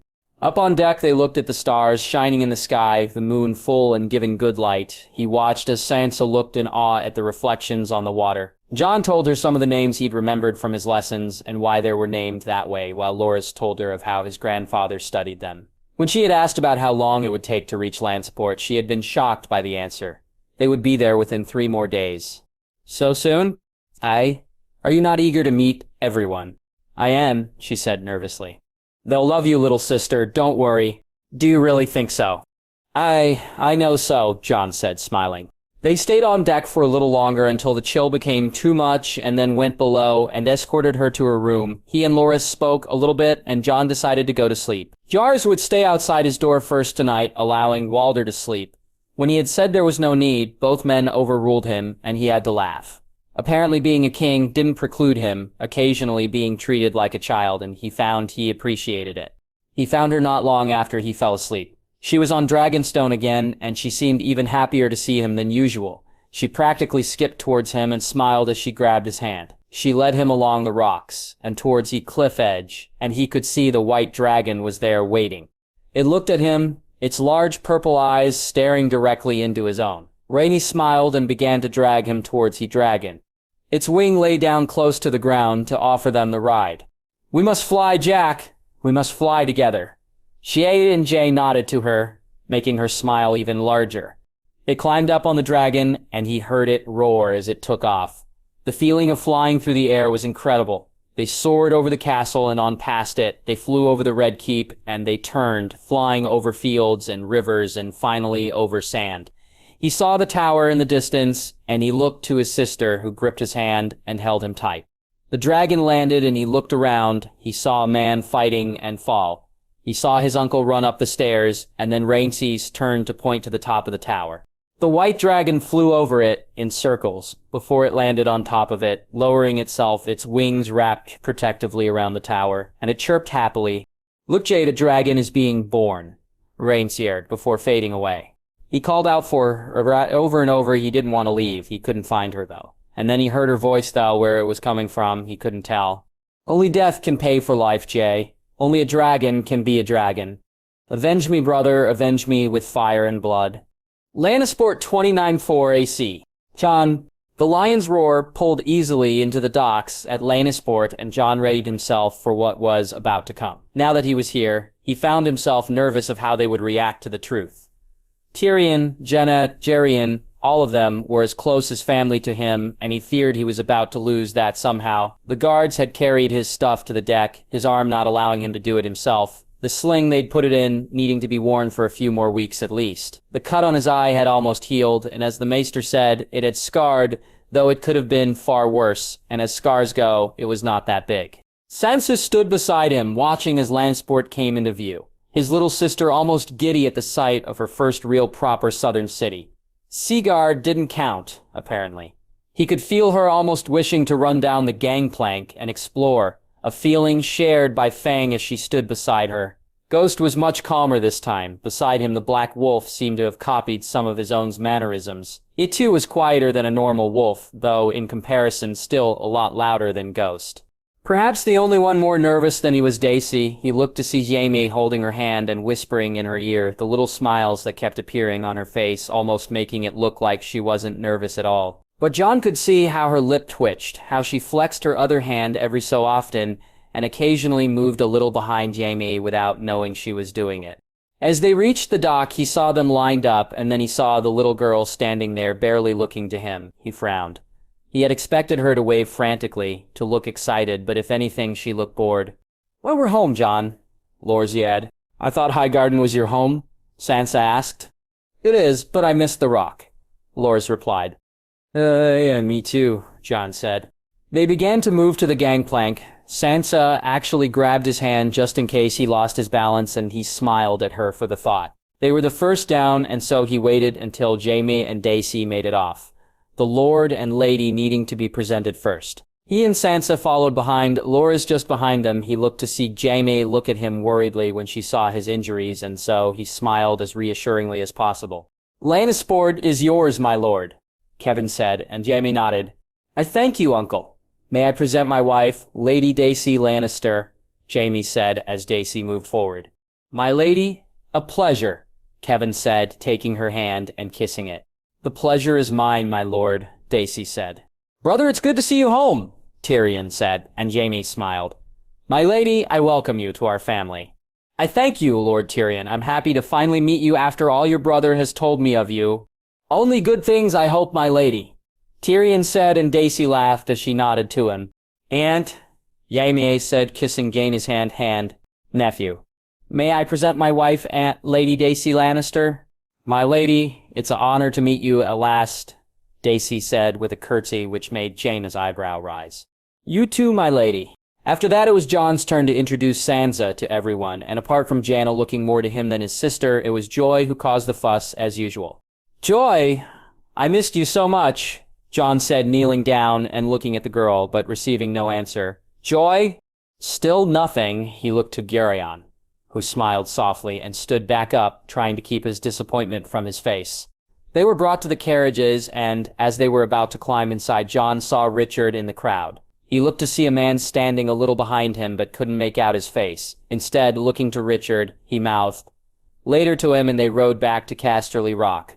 After arriving, they quickly settled in. Sansa was given a room not too far from Jon's, and Walder was given quarters among the guards. Jon then got ready to make the journey back to Lannisport to see Allar's remains delivered. Jaime had offered to do it, but Jon wished to be the one, so he made his way to the Lord Solar. As Jaime had said, he'd write out a proposal to take care of Allar's family.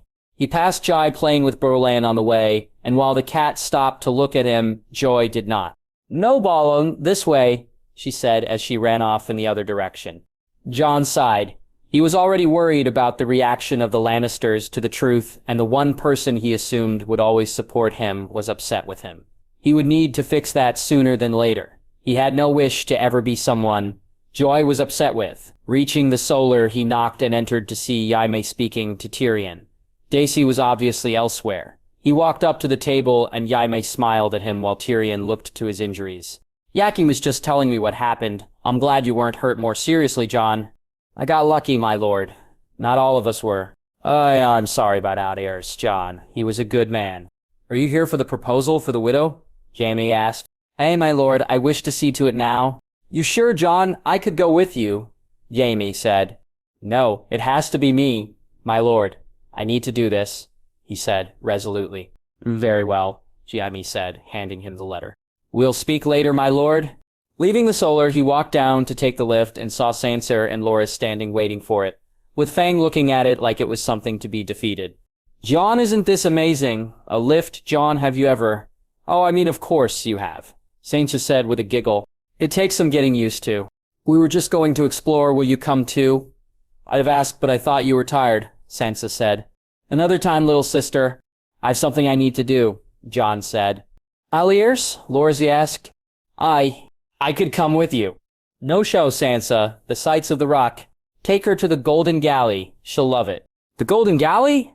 Sansa asked. Trust me, little sister, you'll love it, Jon said with a smile. They took the lift, and Sansa and Loras got off on one floor while he took it down to the base. When he got off, he walked to see Jorah's had already prepared things. Walder was standing by the cart with some more guards with him. He nodded to them, and Walder helped him up to the cart, and they rode back Lannisport. He could have done this earlier, could have gone there before coming back to the rock, but he wished to compose himself first. He also wished to speak to Ser Richard while there. The ride didn't take long, though Jon's thoughts were elsewhere, so perhaps it did. Once through the gates of Lannisport, they rode at Jorah's direction to a small house on one of the side streets. Are you sure you want to do this, Jon? Jirs said as they walked to the door. I have to Jirs. It has to be me, Jon said, and knocked. The woman who answered was small with dark hair, and she held a child in her arms of no more than a name-day old. Behind her another older child, a girl of no more than 3 name-days, looked at them. My lady, my name is Jon Snow, and I'm sorry to say I have some terrible news. Jon said, and the woman looked to Joss and then to the cart, and then began to cry. Jon tried to comfort her, but with his arm in a sling. It was incredibly hard, and so Jairus had to step in. As Jairus helped the woman to the back, Jon entered the house, and after a few moments of sitting around at the table, Jairus and the woman arrived back. My lady, I shall leave if you wish it of me. I came to tell you how much your husband meant to me, and that without him I would not be here today. I know it is of little comfort to two, but I wished you to know of his bravery. Jon said, and when the woman said nothing, he got up to leave. He spoke of you often, said you were a good lad, he was proud to guard you, said you weren't the same as the rest of them. The woman said, I was lucky to know him. My lady, so I'll, sail, Jon said. What is to become of us, my lord? How are we to live now, me and the little ones? She asked worriedly. Satsla? Nothing I do could ever make up for the loss of your husband. Nothing I can say can ever be enough to show how much I'll miss him. But I hope this will at least help you to never worry about coin again, Jon said, handing her the letter. I can't read, my lord. Shall I? He said, taking it back. Please.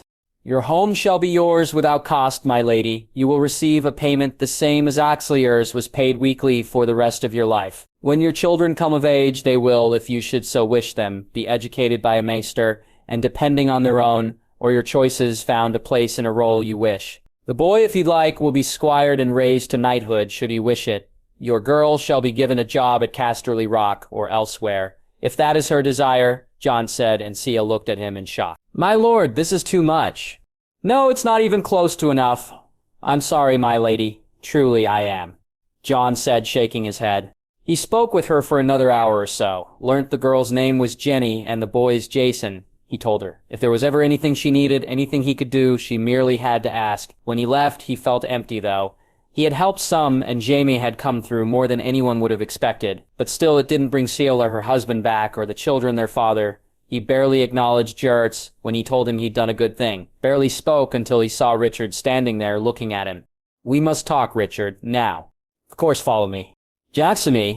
Jaime was trying to decide how to proceed. Should they settle in first and then tell everyone the truth, or just come right out with it? When they had arrived back at the Rock, he had gone to show Daisy to their room, only for his aunt to move in and offer to do so instead.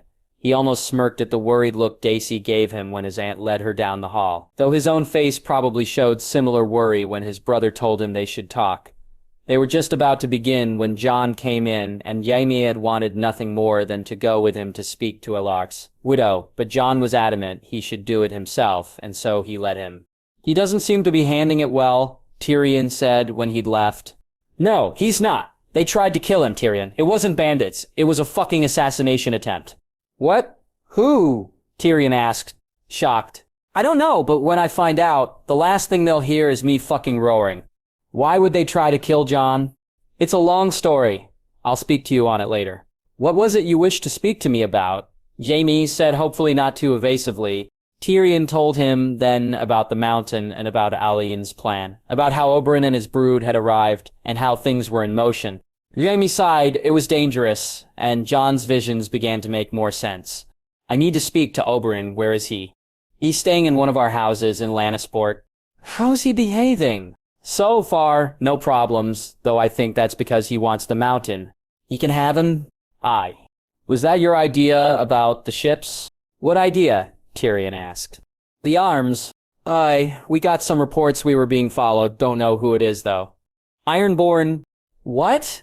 We were attacked by 4 of their ships on the way here. Those arms you added probably saved our lives. Kevin helped. Tyrion said. But it was your idea, brother, thank you. Ironborn assassination attempts. This thing with the mountain. There's more going on here, brother. Aye, there is. Gather Jenna, Jerian, and Kevin. I'll explain it all tonight. Of course. What do you think of her? Jaime asked, a slight bit of concern in his voice. She's very beautiful. Looks fierce, too. I think Aunt Jenna expected her to be more savage, though. She may have been disappointed to see her in a dress. Tyrion said with a laugh. But you think you could like her? I do, brother. Tyrion, I know this changes things, but you know I have plans for you, don't you? That I've not forgotten how important you are, and I will reward you. I know, brother, Tyrion said with a smile. They spoke then, of other things, the wedding and the guests. They still didn't know if their sister would arrive, and both of them hoped she would not. After having a drink, Jaime walked with his brother towards his rooms to get ready for the family dinner they would have tonight. Entering, he saw Daisy standing at the window, looking out, the sun catching her hair and framing her perfectly. You took your time, she said with a smirk. I was busy with my family. Aye, I was busy with your family too, she said as she moved towards him. We'll have a family dinner tonight, Jaime said as he felt her hands wrap around him. But I'm so hungry now, she said as she kissed him. He moved her to the bed, so what if he was a little late for dinner? He was the Lord after all, he thought as he began to undo the laces on her dress. Daisy! Castle Rock was incredible. Lannisport made White Harbor look like a bunch of houses on a beach, in comparison. Though it was less pretty, it simply dwarfed the largest town in the north. But it was the rock itself which took her breath away. From the Lion's Mouth to the keep itself. Every step made her feel like this was a terrible mistake. How could she, a girl from a small island, be expected to be lady of something this big, and that wasn't even counting the Westerlands itself? She was feeling overwhelmed. She had hoped to just be able to go to their rooms and relax, ease into the new role she would have to play, but that hope died as soon as Jaime's aunt grabbed her hand. After that, she was taking on a tour of her new domain. To the private family kitchens, as it was explained, they no longer used the larger castle ones. Then on to meet the servants, and that alone had shown just how different life would be. Daisy was a lady. She had servants, but not like this. Not this many, and again, she was told this was the family's own, private servants only. I shall introduce you to the steward, who oversees the other servants later, Lady Daisy. Please, Lady Jaina, call me Daisy. Up here we have the Maester's chambers, Lady Daisy, the older woman said, and Daisy smirked. So that's her game. Fine, she may be a lioness, but Daisy was a she-bear. Indeed, and what is your role here, my lady? She said, turning to the other woman. I am Lord Yanxiant and help out with... You are acting Lady of Casterly Rock, and you don't think I'm up to the job. Daisy said, and Jainsier looked at her. You're right, I'm not, which means I'll require your help, my lady, Daisy said with a small smile. Indeed, then you shall have it, Daisy. Jane said, and Daisy's smile went wider. I appreciate that, my lady. Jaina. After that, it seemed things moved a little smoother for them. They eventually came to a small room where a little girl was playing with a black cat. Daisy looked at her. Her long blonde hair and green eyes marked her as a Lannister, while Jaina looked at her fondly. No, Bolan, we don't like those new doggies. Only Ghost. We like Ghost. I don't care, Bolan. No, you're wrong. I don't want to play with him. Not anymore. Daisy looked to Jenna, who wore a worried frown, and the older woman moved to whisper to her. That's my niece Joy. She's still a little upset. At Jon, Daisy said, and Jane had turned to her in surprise.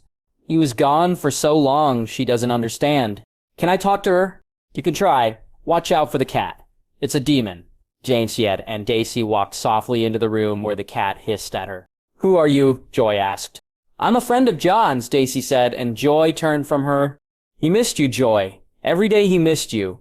He told me of you and apples and how much you liked to ride. He went away, Joy said sadly. He did, but he's back now.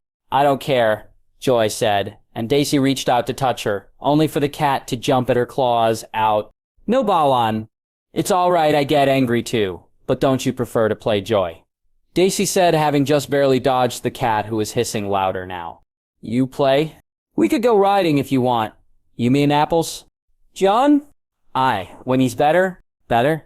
Jon had an accident, Joy. Accident. He has, ouchie. I make it better, Joy said. Balin, come, she shouted as she ran from the room.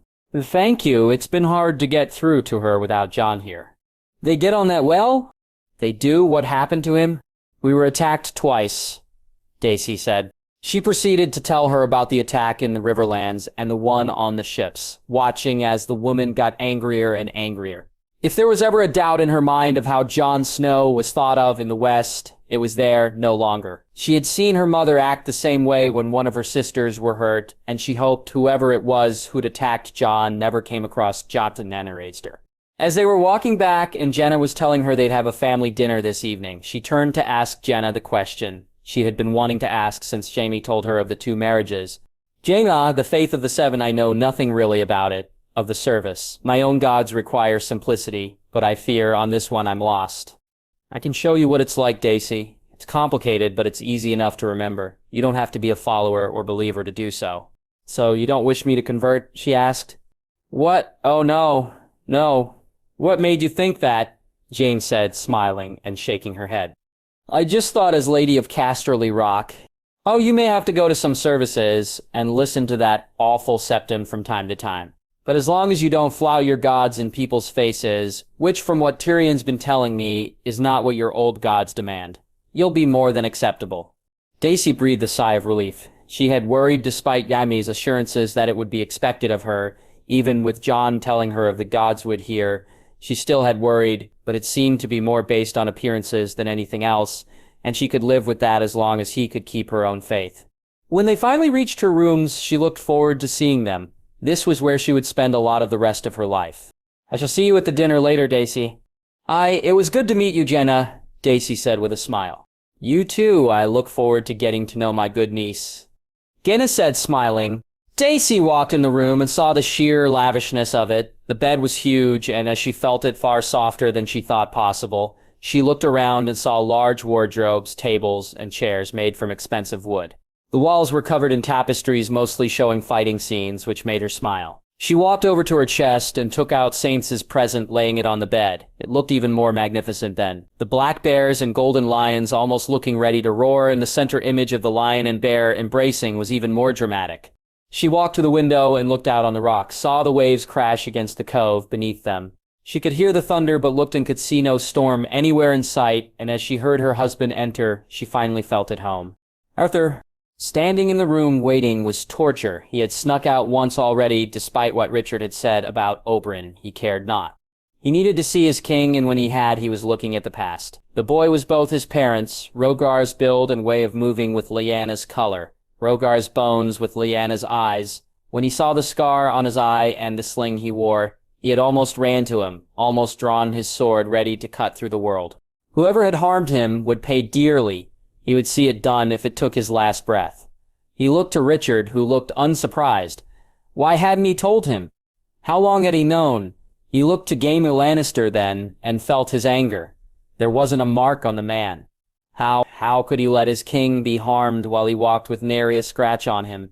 His job is to protect him, and he had already failed. He saw it then, the box. Someone had died. Someone had given their life for the king. Who? Who was this man? He looked back to see 2 men walking behind the king, both on either shoulder, one far smaller than the other. Though given the other man was a giant, it was no surprise. They were guarding the king, but they were not of the king's guard, and Arthur knew then what he would do. Before he got the chance, though, Richard was beside him, pushing him back as they moved down an alley. The king will be coming to see me later. What happened to him? Come, we'll talk. But not here. They walked back to the house Richard used and up the stairs before taking a seat. Arthur wanted nothing more than to chase after the king, but instead he listened as Richard explained. What in the 7 hells happened? There was an attack in the Riverlands made to look like bandits. The king and his guards were by the Trident. One of them didn't make it, the large one, as you see, did. Who? Arthur said loudly.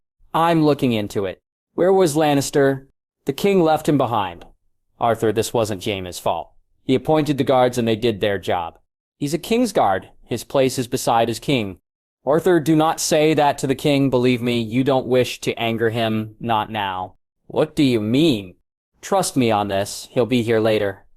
Arthur, keep your thoughts to yourself.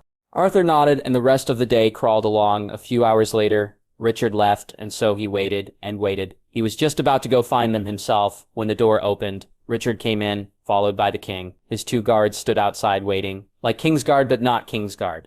Arthur looked at the boy in front of him. When he saw her eyes looking back at him, when he recognized Lyanna's stare, he fell to one knee. My king. Arise, Sir Arthur, we have much to talk about, and not a lot of time to do so. He looked more carefully at the game now. Jaime Targaryen, the final hope of a great house, of a prince and princess he knew a long time ago. The boy was taller than he'd expected, his hair darker and almost shoulder length, his eyes a gray so dark they were almost black. When he smiled, he was Rhaegar. He was Rhaegar's, and Arthur felt his chest rise when he did so. Long have I wished to see you, Sir Arthur, to speak to you, from the moment Howland told us you were alive. Yes. Lord Jaime and myself. My king about Lord Jaime. No, my king. Whatever you're about to say, do not. I have no wish to hear it. Lord Jaime is my lealest supporter. I've named him my hand, and my word is final on this. Today is not the day, Sir Arthur, the king said, and Arthur nodded. You heard what happened in the Riverlands, he said to Richard. I did, my king. My lips are out trying to bring me the tales. Of that one they have whispered some already. Lips? Arthur asked. Better than little birds, is it not? Richard said, and Arthur snorted. I care not what they're called as long as they find out who was behind it, the king said.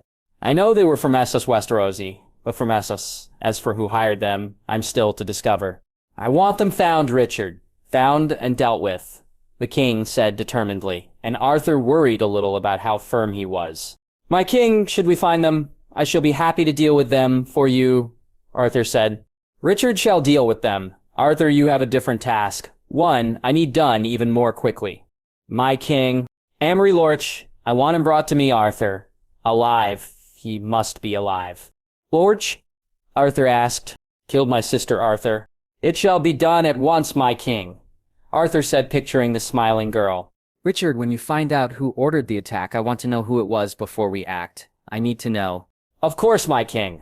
What do you know of the Ironborn attack? The king asked. Attack, my king? Richard said, confused. We were attacked on the way here. 4 Ironborn ships. It was an ambush. Where are they now? Arthur asked. With their drowned god. I know nothing of the Ironborn, but I will look into it, my king. Please, here at least call me John, or Jay, if you both prefer. Jay said, relaxing finally. Jay, she would have liked that, Arthur said with a smile. My mother, she was my princess, my friend, Arthur said softly. Could you tell me about her and my father? For the next hour or so, he told tale after tale. Hearing Jay laugh was like being in the tower so many years before. He was his mother's son in that respect. The boy who had walked in earlier, though, was more his father's. He had walked as if he had the weight of the world on his shoulders, as if he felt ready to crumble beneath it. Now, though, he looked as if he could take on the world, and Arthur resolved to have more times like these with him. He listened then as Richard told the king of how he had grown his network to the point where he had spies in most of the kingdoms, and in key positions in King's Landing. How the Hound had left to go to Essos, and how House Derry and House Valoran had declared for him. Richard asked should he move on to more houses, and the king told him to use his best judgment. If he felt there were any, he should tell. He trusted him to do so. He then told the king of Oberyn and his arrival, something which made him frown for a moment, before he cleared his face of any expression. My uncle has declared the north for me, he, Lord Manderley, and Lady Mormont. I think you should contact Lord Manderley. He's a good man, Richard, and would make a fine ally. Jack said, We have the north. Truly? Arthur asked. It's where is it, Arthur? Jack said with a smirk, and Arthur found himself laughing. From the day you were born, you were my king. When we have dealt with Lorch, I want you by my side. Arthur, can that be done? He said, looking to Richard. I can quieten any whispers for now, my king. He may need to do something with his helm, though, and he can't use Dawn, obviously. Looks like I'm not the only one who must keep a sword hidden, Jade said with a laugh. You have it. Aye, I do. Have what? Richard asked. Dark sister, Arthur said. The egg, did you get the egg too? I did, plus another at Winterfell. You have dragon eggs, Richard said. Aye, but not only that, they're alive. Tyrion, He was looking forward to their family dinner. It had been so long since they were all together, and now, along with Jaime's new wife, they would be a family once again.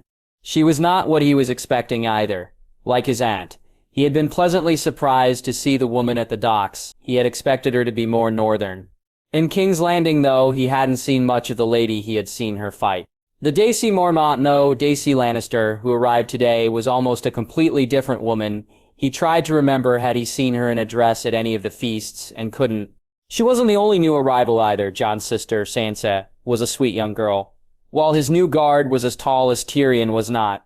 He smirked, thinking how he'd look standing next to the man. He had been sad to hear about Allers. The man had served his family, and Jon in particular, well, and he deserved better. Who would try to kill Jon, though, was beyond him. There was his sister, of course, but they'd fixed that problem, hadn't they? He'd need to speak to Allard. Who he wasn't as enthused about returning was Ghost. The damn wolf had gotten bigger, which alone was bad enough. But he'd also seen fit to bring 2 pups with him, one of whom kept looking at him oddly. The black pup would turn his head to the side when he saw Tyrion, almost as if he was measuring him for something. Whatever it was, he wanted no part of it. Ghost had so far, though, spent all his time with the black pup, almost as if he was showing it the lay of the land. He'd not ignored the gray one, but just spent more time with the black one. He assumed it was because it had no owner. "Where's Jon, Auntie?" he heard Joy ask. "Was he not in his room, Joy?" "No ballin' and, I waited," she said, after his aunt looked at her, ready to correct her. "Loris, you know where Jon is?" his aunt said, turning to Loris, who was speaking to Jon's sister. "Aye, he went to see Achilles' family, my lady." "Oh," his aunt said softly.